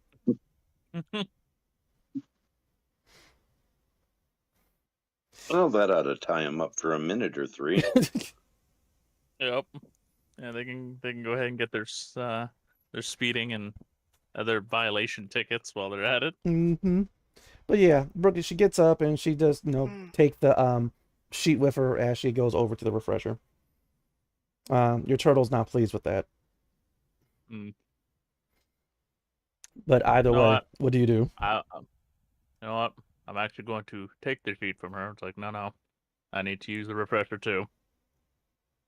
All right, you go ahead and snatch it away, and yeah, she is actually quite beautiful, though. You do notice a strange mark on her left shoulder blade. You haven't seen that before, but now you have. Either way, with that, she smiles and she goes over to the refresher. What do you do? Well, tossing the sheet back on the bed and probably lands on the turtle so he can snuggle in, and I'll join her in the refresher. Most definitely. You guys have a nice fade to black moment as you go ahead and get ready for your cousin's arrival. But with that, we actually have to get back to Brave Stride. Actually, I'm sorry. Before we get to Brave Stride, let's get to the Astral Horizon Yeah. Archer, Yeah. you are, of course, the first one there. The crew that's been working on it, they are gone, and it's been left to the automated arms to work on the exterior of the ship. You're not actually at the Astral Horizon for too long before Argus and Tana show up. But before they arrive, is there anything you want to do? Putting in word with dock control that within a day or two we will be leaving, possibly sooner if I can negotiate it. Need to make sure everything's ready to go. Okay. And with that, of course, giving your kind of newfound clearance a little bit, they have no problems acquiescing to that request. But as you suit up that information, and you do realize, if need be, you guys are able to take off immediately. You do hear Right. Argus and Tana coming into the Astral Horizon. Argus, and you and Tana have been talking about this this time. Mostly, I'm still trying to convince her to stop updating that goddamn paper. You know, but it's part of my life's work, all right? And believe it or not, the feedback that I'm getting from the other scientists is giving me more information about the fit. Don't care. Why not? You are literally painting targets on our backs. We literally just about got captured. We didn't almost literally get captured. You were collared and getting dragged away if my ass didn't show up and save you. He got a lucky hit on me. That's all it takes. You know? Oh, hey, Archer. I see not much has changed in your world. How you doing, big guy? I got some bullet holes, but that's minor. And where is that anything new? Well, I don't like waking up and getting shot, so I guess it's not new, it's just not optimum. Ooh, Argy, I still got some You know, plugs. you really live a life that fits this old, modified version anyway, of this old TV commercial from Terra. The best part of waking up is Folgers in your cup. In your case, the best part of waking up is bullets in your chest. What is TV? I walked up. Yeah, look it up sometime. In any case, how do you feel about a salvage job? I believe work is work, and the sooner we get out of this location, the happier I will be. Got a ship to go dig up. I'll have more particulars by the time the rest of everybody else gets here. Neat. You two go settle in. Mm-hmm. Stay low. Right. Yes, Tana, stay low. Oh, yeah. I'm- Com access restrictions. What are you putting Everything has to go restrictions through on? me. Antoine, stay low. Everything goes through me. 4 feet everything. I'm always low. And finally coming around the corner, eating some maze pops is Nathkar. And he comes around and he's just there, scales out. He goes, what are all of you doing here? Why aren't you dressed? Do not look at me. It's too late. Why aren't you dressed? Nathkar. What? Start working up models for ship recovery systems that can be deployed by this ship. I will get on it right away after I get dressed. Because you came here Go do that. Go unannounced. do that. Stop looking at my It's my scales. ship. I don't need to announce. With that, he goes ahead. He's like trying to cover up nothing because Lizard boy, you ain't got nothing I ain't seen before. right. And so he goes ahead, still trying to cover up. He walks back around the corner. I drop my maze pops. But as that's happening, you know, Argus, tell me, Tana is in a bit of a huff as she's going back to her room. You know that Nathkar is going to get dressed and start working on the best way to effectively recover a ship. What are you doing, Argus? I am going to be settling into my quarters, as this is the only chance I'm going to get to sleep in the next fucking Lord knows how long.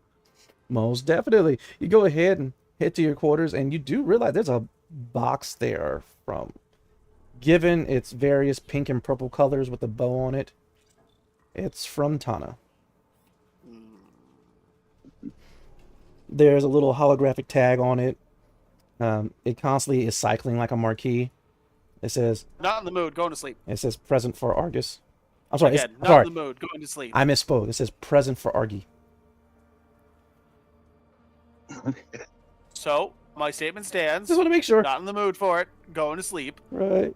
So you go ahead and you lay down, you close your eyes, and for some reason, even though this bed is not as comfy as the one in the luxury suite, you feel more at peace here, more comfortable here. And sleep kind of finds you quickly. And as soon as it does, your Crimson Core Stone is telling you to destroy the egg. Destroy it now. Blast it to oblivion. Seriously, dude, what is your problem? And First Wish is like, wait, what? What is? You go, oh, you're dreaming. He looks around and he goes, wait, if you're dreaming, you can make anything happen. And? Okay. Go with me on this. Argus babes, bikinis. This is the Core Stone speaking, right? No, this is Final Wish. Oh, no, you be quiet, pervert. He goes and sits crisscross applesauce while the red version of you is still telling you, destroy it. Destroy the egg. Okay, no, seriously, we're in my headspace right now. You need to stop talking. And with that, it just kind of gets you to nod like, okay. And it just stares at you while you're like trying to rest. So, do you have any hobbies? It goes ahead and it kind of opens up its hand and it sees a large explosion obliterating nearby asteroids and planets and whatnot. But then that explosion becomes a sun. And then the surrounding dust of those previous planetoids end up becoming new planets. You know there's gentler ways of making stuff, right? Have you ever considered art? Have you tried drawing before? Then it lifts up its other hand and it shows a populated planet and a large flaming meteor crashes into it and it dots the landscape. So, no, you've never tried drawing. It shakes its head no. Well, maybe you should. And so like I said, it brings back that planet that's been devastated by a large meteor strike, and it begins effectively using its finger, which is massive by comparison, to begin drawing symbols on it. The inhabitants of this world are freaking out, of course, because effectively fire is raining from the heavens and completely reshaping their land masses. Well, since we're in my brainscape, I'm actually going to bring him paper and some crayons. And we'd be like, try something smaller, like this. And I'll start, I'll bring out my own paper and crayons, and I'll start drawing pictures of what I remember of home. At the, I want to say it's Cabal. The family unit. Yes, like it is a unit. Yeah. Mm-hmm. And I will start showing him what I'm drawing. It's like, see, this is how I grew up. These are the people that mean a lot to me. And I'm drawing them so I can remember them a little better. And so at first it doesn't look as if it's able to understand, but then it begins to sloppily draw. And now you see Telvin, the consciousness within Final Wish, doing the same. You better not be drawing boobs. He crumples up the paper and starts over. Finally, you hear Jill. She's like, Argus, can I color with all of you? So what the hell are you doing inside my brain? Immediately, Telvin's like, ah! I told you stop drawing boobs. No, what is she doing here? I don't know. That's why I asked. And with that, she looks a little hurt. I just want to draw. Sweetie, no, it's fine. You can draw. It's just I'm dreaming right now. How are you here? I'm dreaming too. But why are you in my dream? I don't know. And with that, she sits down right next to you as close as possible and just materializes like a whole bunch of crowns, you know, and some paper. It's a dream. Whatever. We'll continue drawing together then. And so she draws a tiara, and she draws one, and she just takes it out the paper and puts one on herself. And she draws one for you, and she hands it to you. It's so you can be pretty. I don't know what you're talking about. I am pretty. And she goes, but you'll be prettier. Fine. I shall wear your shining garment. And then with that, Does it go around my neck? No. She goes ahead, she takes it, she plates it very delicately on like the very top of your head because she drew it too small. Ah, excellent. I am the queen of fairy princesses or something. If you're the queen, then you need a scepter. And she starts drawing you a scepter. And then she goes, oh, I'm sorry. And she draws a tiara for the core stone. And she goes ahead and she just kind of hovers up and she places on its head. And it looks so confused right now. Just go with it. The core stone looks at her. And it begins charging up an energy blast. Don't you fucking dare. She doesn't belong here. She is intruding on your mind. She is a welcome guest as she is a young child.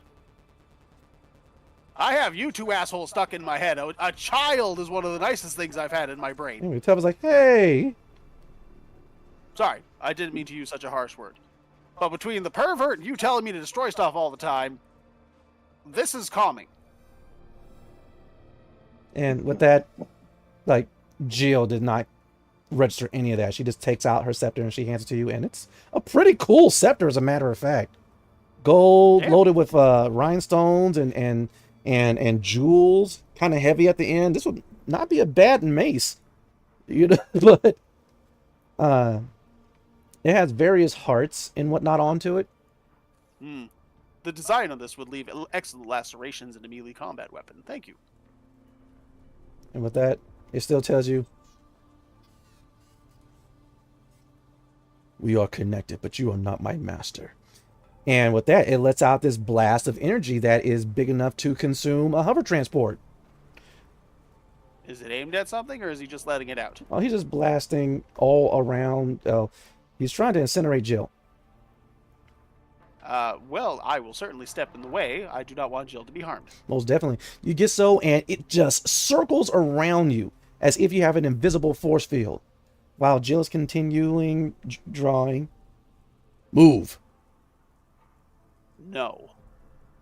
You have all of this power, and yet all you decide to do with it is destroy. It is a waste.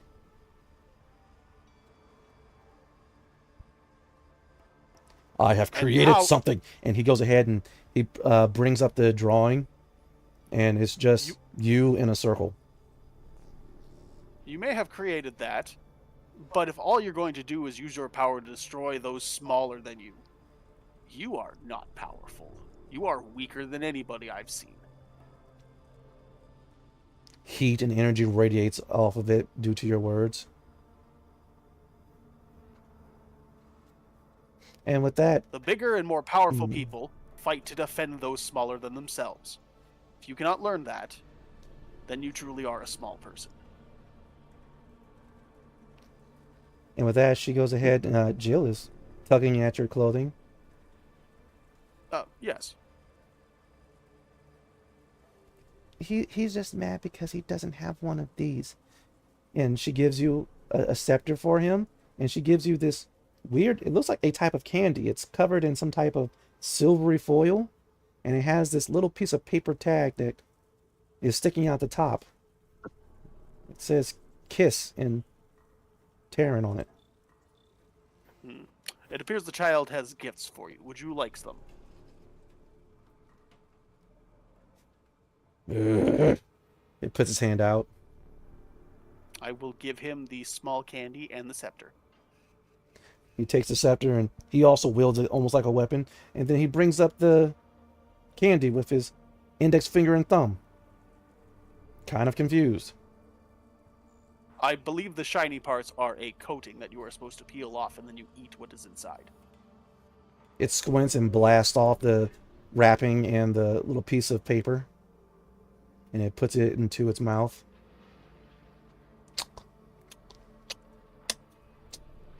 And with that, Jill's like, see, everybody likes kisses, and it makes everything better. And goes right back to coloring like she like won the whole war.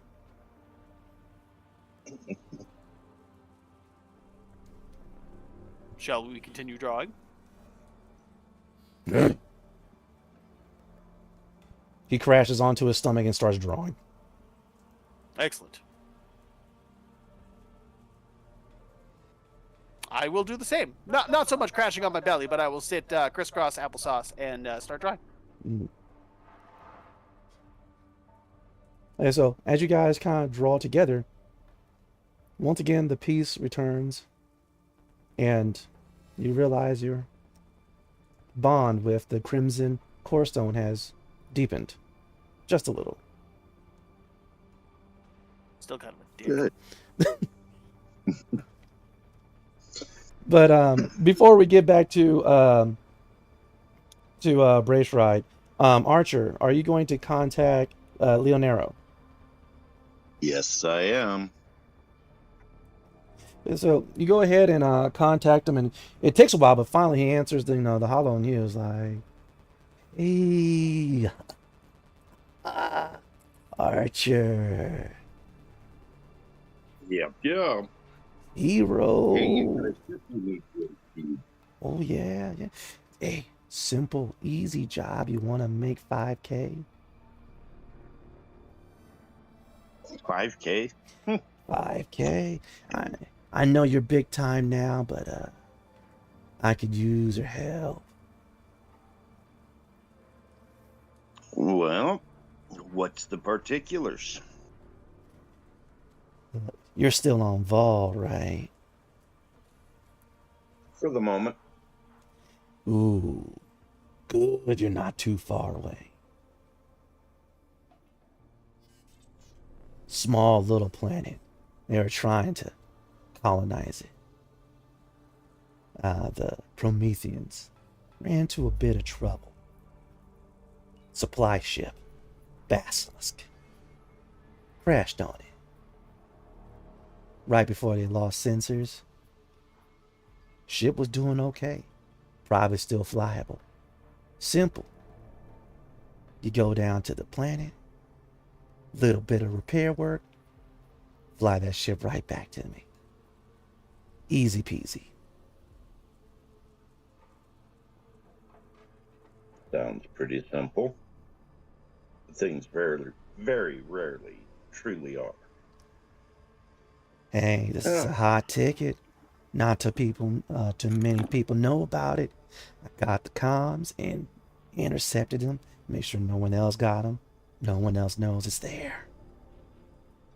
Won't you send me everything you got? I'll do it. I need to get out of here anyway. Sounds good. Hey, how's the wife? Better than you'll ever see. She's just lucky you got to her first. No, not her luck. All right, hey, thank you for doing me this solid. All right, you return the Basilisk back to me. 5K Cubal. all for you to do with whatever you want. Cool. Sending you the coordinates and all the particulars. That'll work. Right? Send you a wave in a while. And with that, he goes ahead and cuts the communicator. And from the communicator sign, you can tell he is still out of his ship. It's the most raggedy thing in space. It's called the Cutter. But yeah, you're surprised that thing is still operational. But you have accepted the task. You accepted the mission. And with that, it's instantly logged in your ship's computer. Basilisk Rendezvous. Looking up everything I can find on the Basilisk. Most definitely. And you begin looking into that. But as you're doing that, Draco, ride in brave stride. Yes, sir. Yes. You're wearing your ceremonial armor, correct? Oh, yeah, my bone armor. Yeah, your bone armor. Yeah, I'm wearing shit bone armor to get better bone armor. And you have the Aether Storm bow, correct? If you're gonna get boned either, but Yep, I got the storm bow. Okay. And with that, you are now going, actually leaving one of the tunnels of the Twilight Labyrinth that is letting you out into one of the jungles of Vol.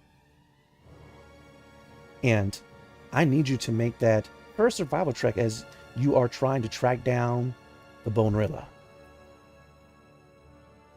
One second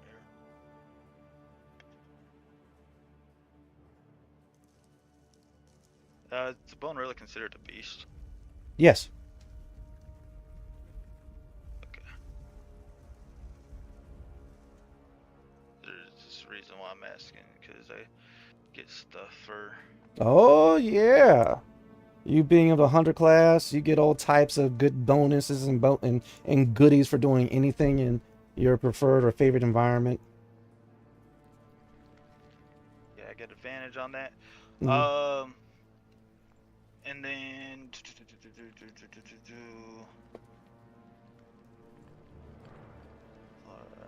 So I'm gonna do like a lore check real quick to make sure. Let's see if I can remember like a little bit of background information and where they would reside to help me in my tracking process. Okay. Go ahead and make your lore check.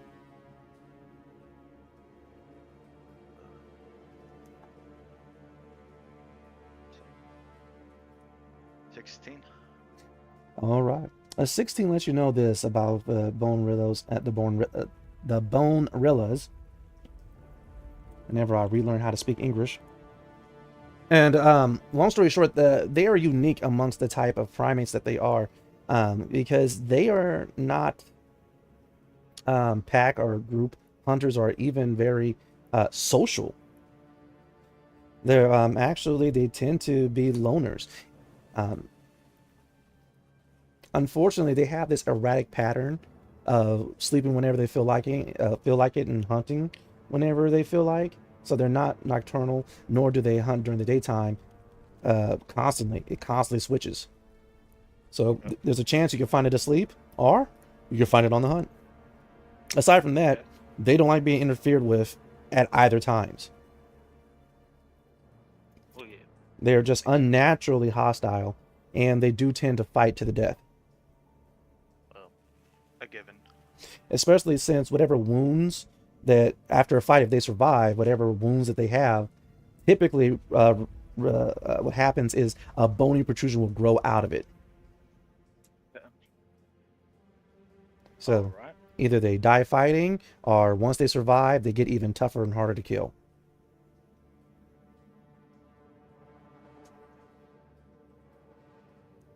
But with all that, that's going to give you a further +2 to your survival to track it down.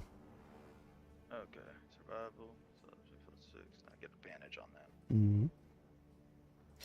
Looking at the current section of the jungle, though it is wild and untamed, you do realize that the trees are too low for it to really swing on, so you're able to find its prints within the ground.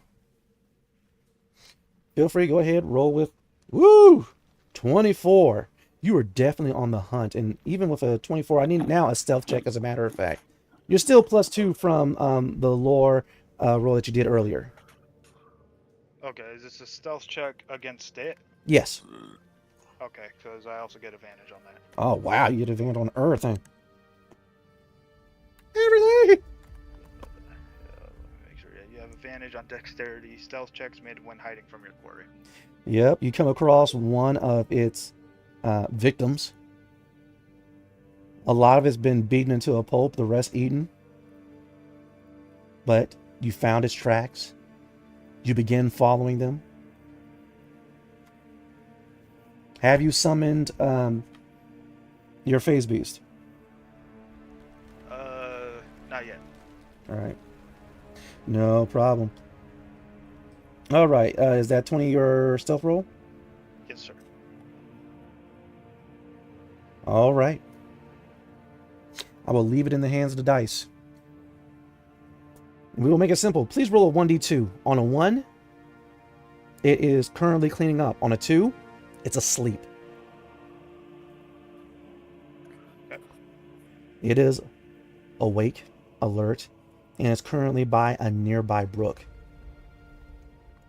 Currently just right next to it every now and again, scooping some water into it, splashing it up onto his body.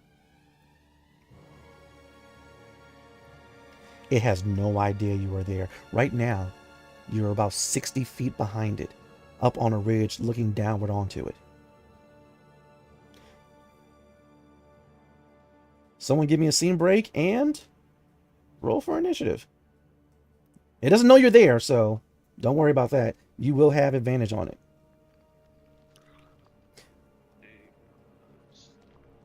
What is it plus? Okay.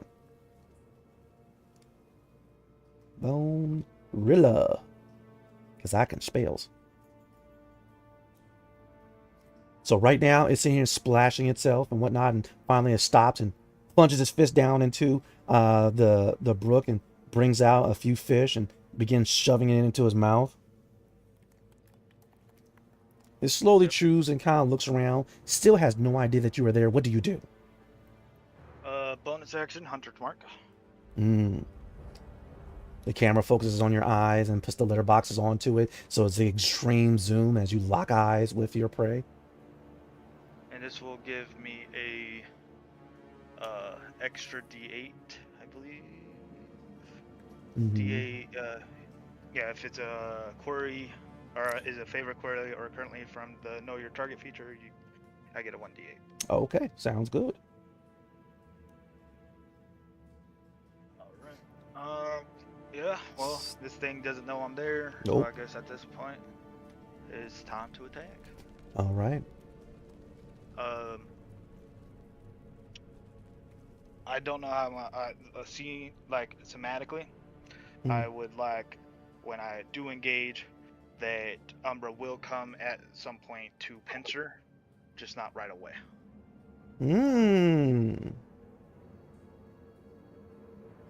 So when the fight starts, that's when you'll summon Umbra? Yeah, or like let her know when, like we have that connection. So That is true. Why not? Go ahead, man. Make the attack roll with advantage. I already get advantage because. Did you tell her everything about this, Bonerilla? Sure. Do that. Thank you for the suggestion. All right. And so, well, with that, she's definitely ready to teleport in. But you knock. You grab a nearby branch. As soon as it contacts the string of the Aether Storm bow, it immediately elongates into that of an arrow.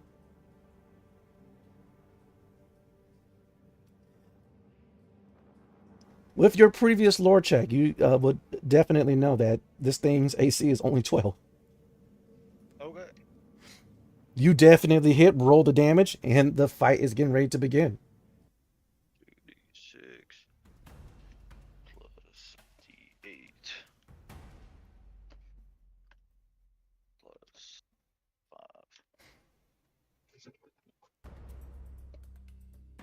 17.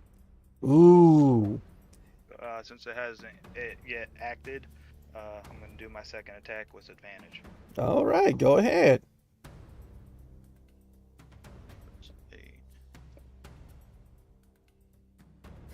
Roll the damage. And so you're firing 2 arrows.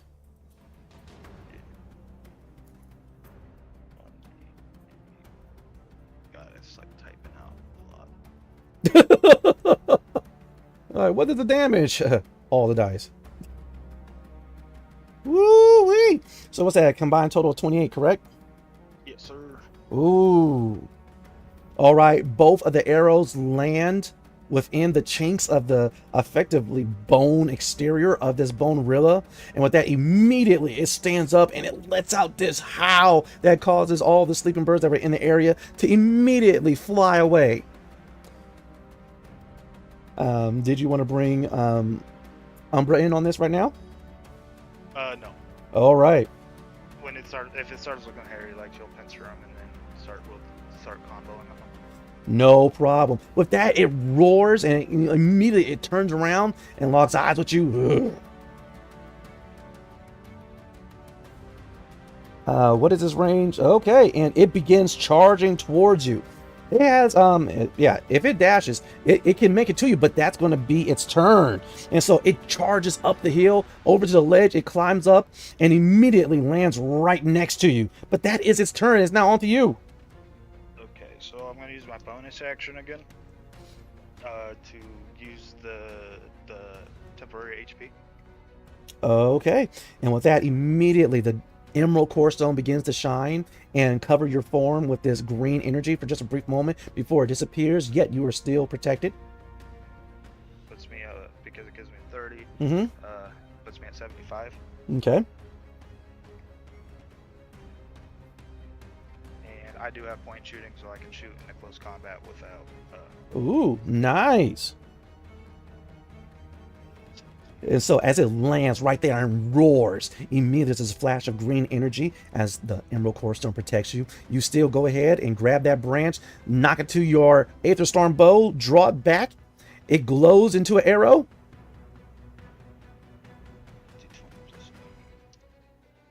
Roll the damage. 6, 8 plus 5.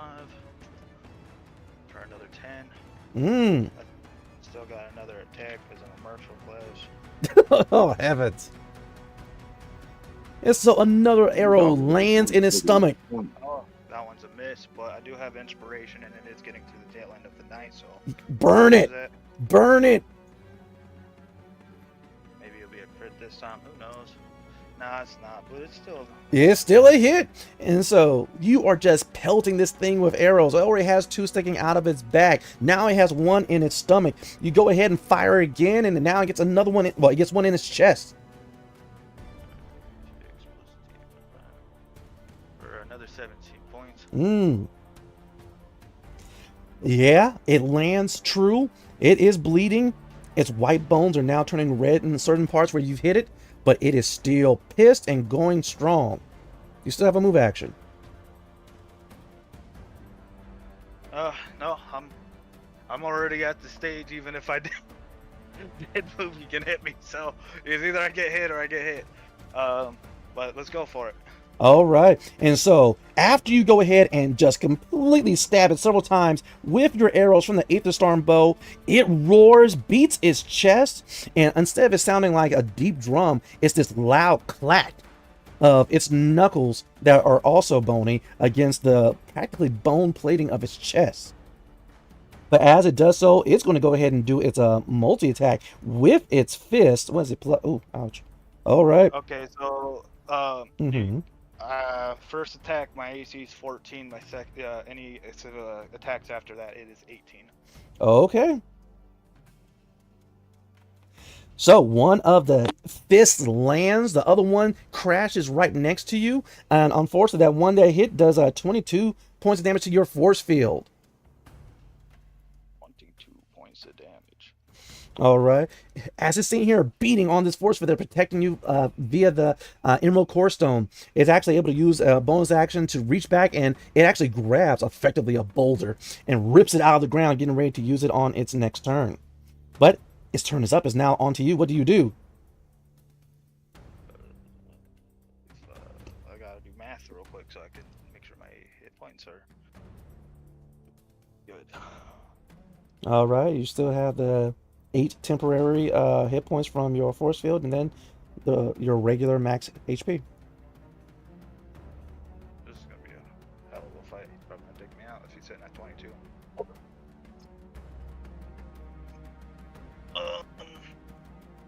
Cool. So I'm gonna go. Well, I'm gonna shoot in the eyes. Ah. All right. This is going to be adding. Well, this is going to make you roll to attack at disadvantage to target its eyes. But if you land the roll, it will be effectively blinded.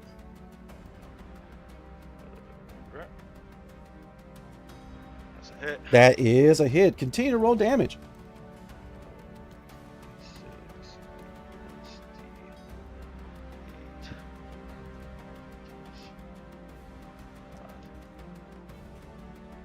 8. You go ahead, grab that branch. That's supposed to be 10 because I hit equal 5. Okay. So it's supposed to be +5? Yeah, that's 5. Okay. On this one. I take it that's not all your character's going to do. No, I'm gonna attack again and use shrapnel cloud because that is my bonus action. Yeah. And his face, his other eyeball. And so the first arrow lands true, and immediately it roars again as it grabs the arrow after it's been shot, and it wants to pull it out, but it also hurts. But as it's flaying about, go ahead and make your attack roll. You're still at disadvantage, but you might be able to do it. Yeah, I did. You did it. Roll damage again, as you were just completely dominating this creature. +5. What's shrapnel cloud? Let me check my character's thing real quick. Because I think I'm going to use it at level 2, so I get an additional D10, I believe. Ooh. And so, as you knock this one branch, as it magically transforms into an arrow, you go ahead and concentrate and pour more of your will into it. Immediately, somehow the energy from the storm within you flows from you onto the arrow, and it changes its arrowhead. It begins to glow with this green energy. It becomes barbed and thorny.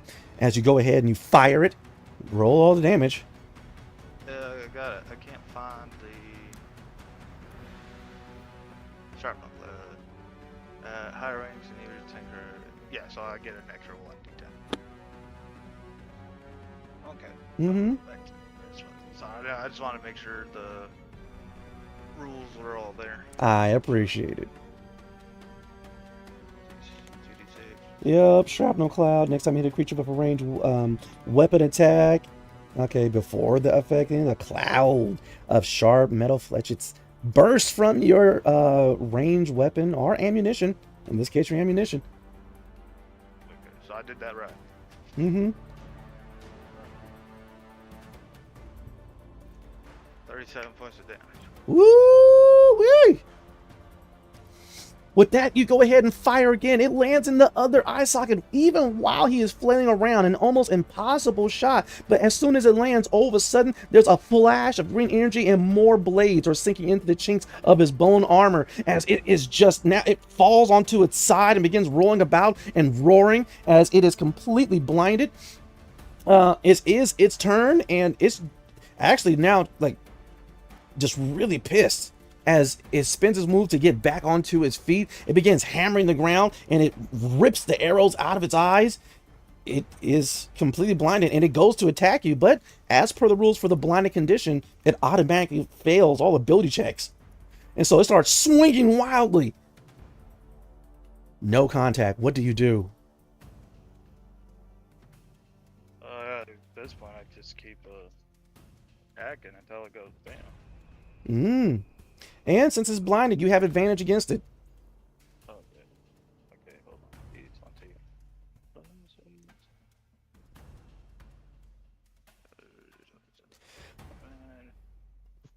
Mm-hmm. Roll the So damage. It still has the with my shrapnel cloud. bow, Hmm. yeah.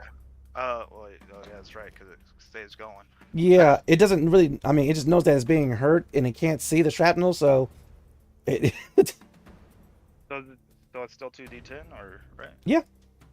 Okay. Holy shit. I feel bad for this thing. 2d10. And since that second level, it's 2d10 Oof. plus. Right. I'm doing that right? Yeah. So,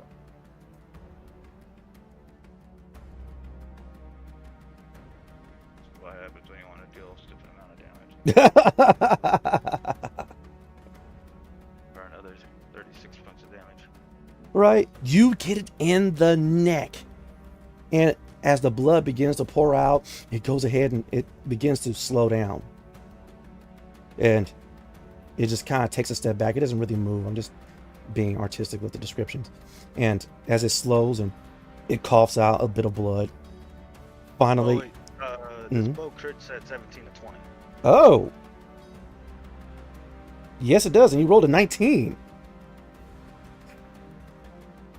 And so with the double damage, the bone rilla coughs out a bit more blood. It begins to lean forward as you begin to see the bony protrusions begin to grow within its eye sockets, and then finally 2 horns comes out where its eyes used to be. It accidentally nudges you and begins to slowly drag its arm and hand around your form before it falls onto its side.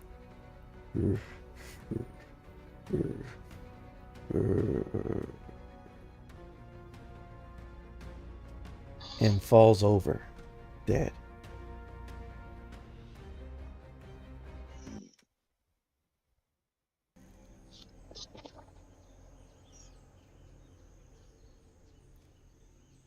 As soon as it takes its last breath, all of a sudden, Volna of the first hunt just emerge from the surrounding jungles. Some are shocked. Some are proud. Some begin trading in cuts of meat that they've bet on this.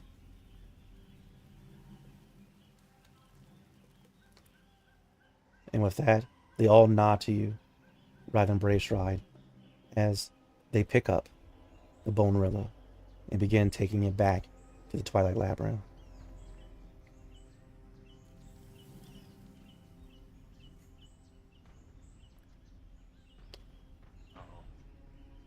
Kind of solemn.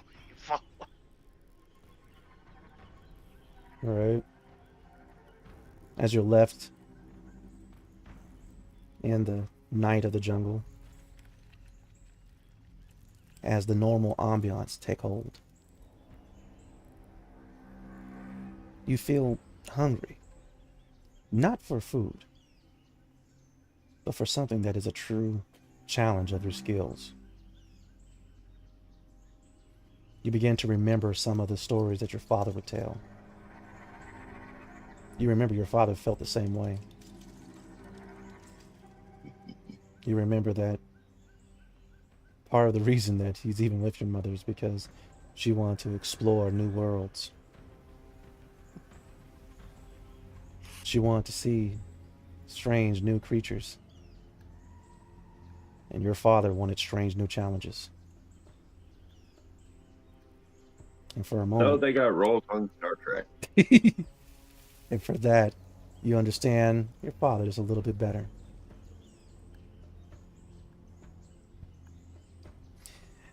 As you begin walking back to the Twilight Labyrinth, you're able to see very far off in the distance the spaceport and the twinkling lights of the capital. You're able to see a strange ship being chased by Volna police.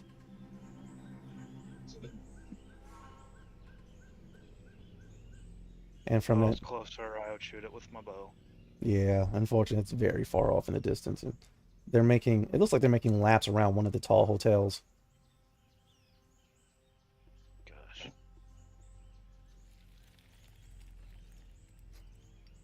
A brief connection with your Emerald Core Stone, and you sense the Crimson Core Stone in Argus is at the spaceport, at the Astral Horizon. You sense the Amber Core Stone at that hotel, that weird ship, and the Volna police are circling. You also sense the Emerald Core Stone in that same hotel. I'm sorry, the Azure Core Stone, excuse me. Tell me, Brave Stripe, what do you do?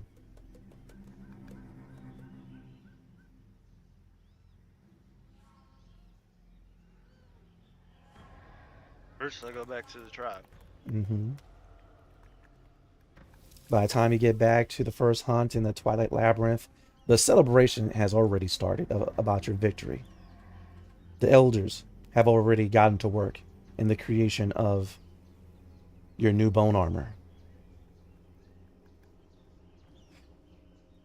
With that, you see other Volna. They're watching you as they're making way so that you're able to go wherever you want without bumping into people. But you see the other Volna.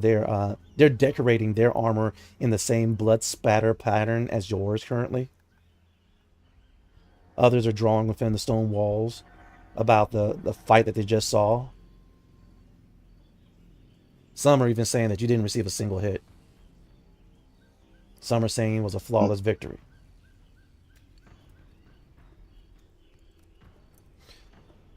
And with that, you see your father, heavily bandaged.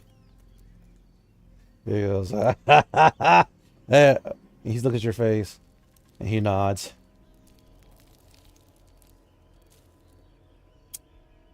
How you feel, son?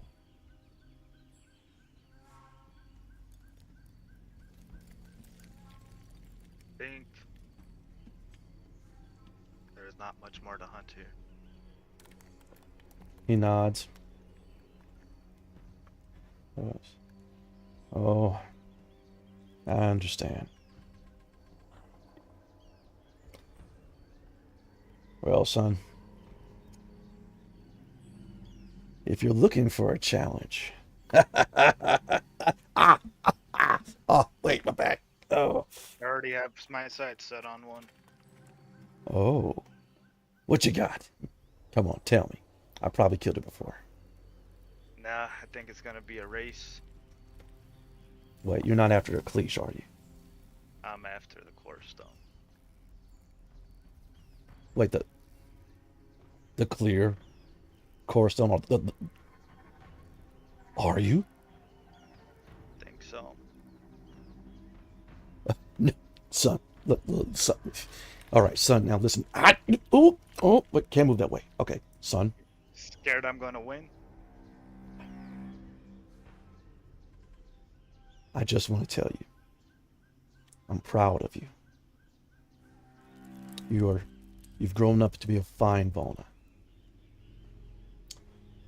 And you're not beating me.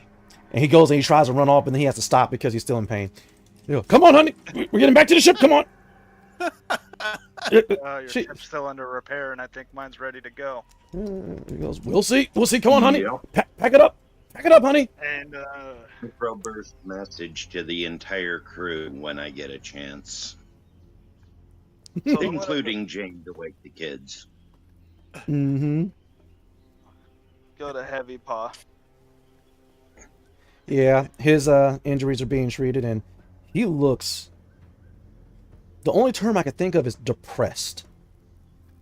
You got your ass kicked by 2 brave strides. That goddamn pot-bellied bastard. He just shakes his head like he doesn't know what to say or what to think. And he doesn't even want to look at anyone else because he's kind of a laughingstock now. You still might be a laughing stock for now, but I want you to get with Yondo, my uncle. Start adapting to the ways that you need to adapt to. Pass on the old ways. and you're taking over again. He looks at you confused. Get your respect back. Big Chief. I don't deserve it. Yeah, you do. You're the only punching bag that can take on 2 brave shreds. Get the bomb involved so we can get a hat trick. Also, you're still stronger than the rest of these guys, and your mindset's already wavering on the changes, so it's time for you to toughen up.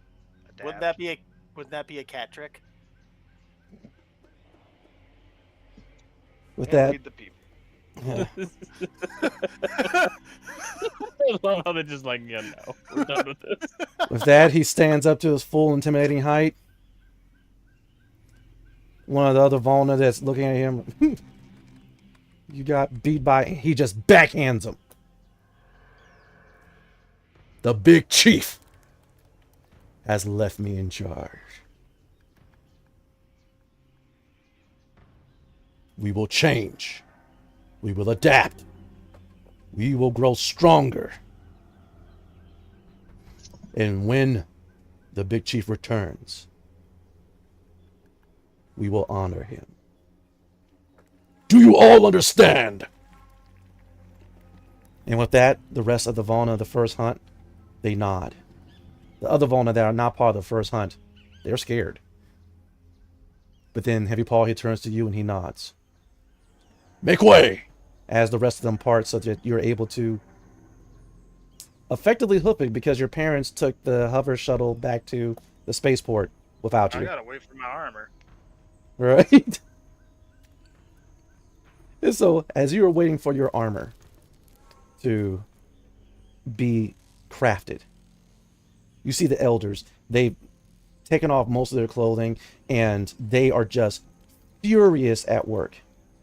You realize in taking off their robes and whatnot that they have certain singes on their fur that is indicative of their craft work and of the pains that they suffered in crafting this beautifully crafted bone rilla bone armor. Also, welcome Isabella Wallace. Thank you for joining us. And as you're watching their mastery as they're crafting it, and they're crafting in a way that this is effectively the equivalent weight-wise and protection-wise of medium armor. But they're coating the bones in this clear type of substance that makes it so that they don't clack when they touch. And so while most medium armors would give you a disadvantage to stealth checks, this will not.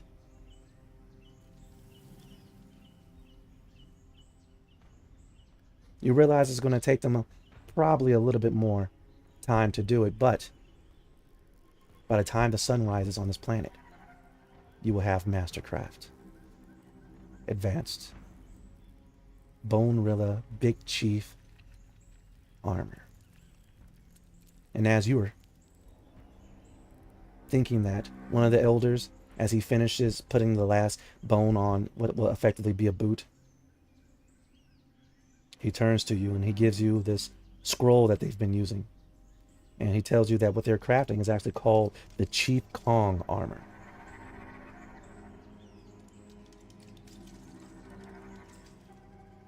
He goes back to work.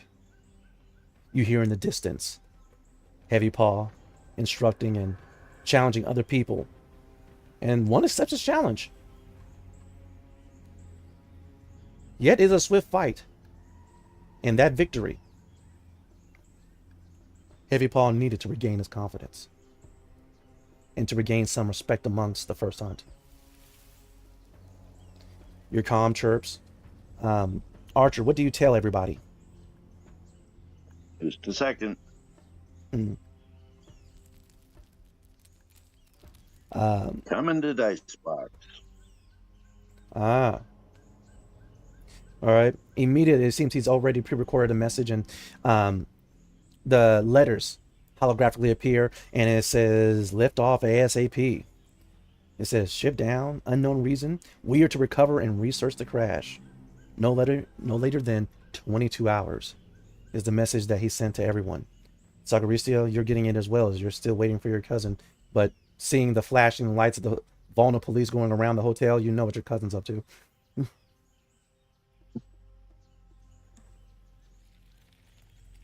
And go ahead.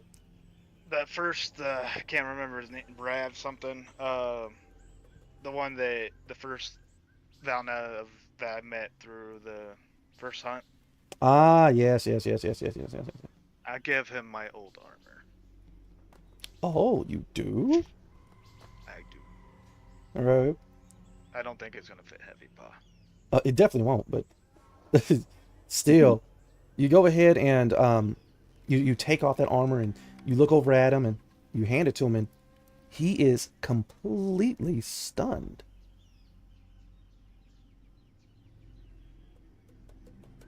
You helped create it. You can wear it.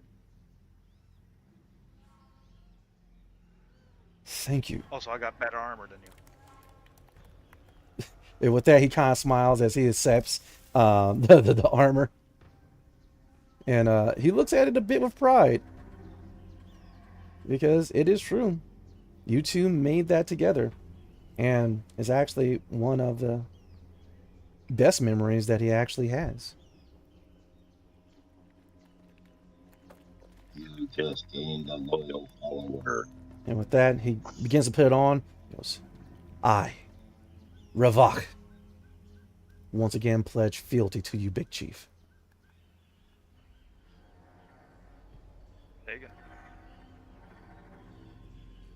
He nods and walks away and begins assisting Heavy Paw. But as the first hunt, once backwards and completely adherent to the old tribal traditional ways, they begin to change because of you, Robin Bravestride, hero of Vol, Big Chief of the first hunt. As the camera pulls away from the caverns of the Twilight Labyrinth, as within the hotel and its sonic shower, Sagaricio and Brooke Demir are locked in the throes of passion one last time, even though Sagaricio's cousin is constantly calling for help because he can't shake the police. He's fine.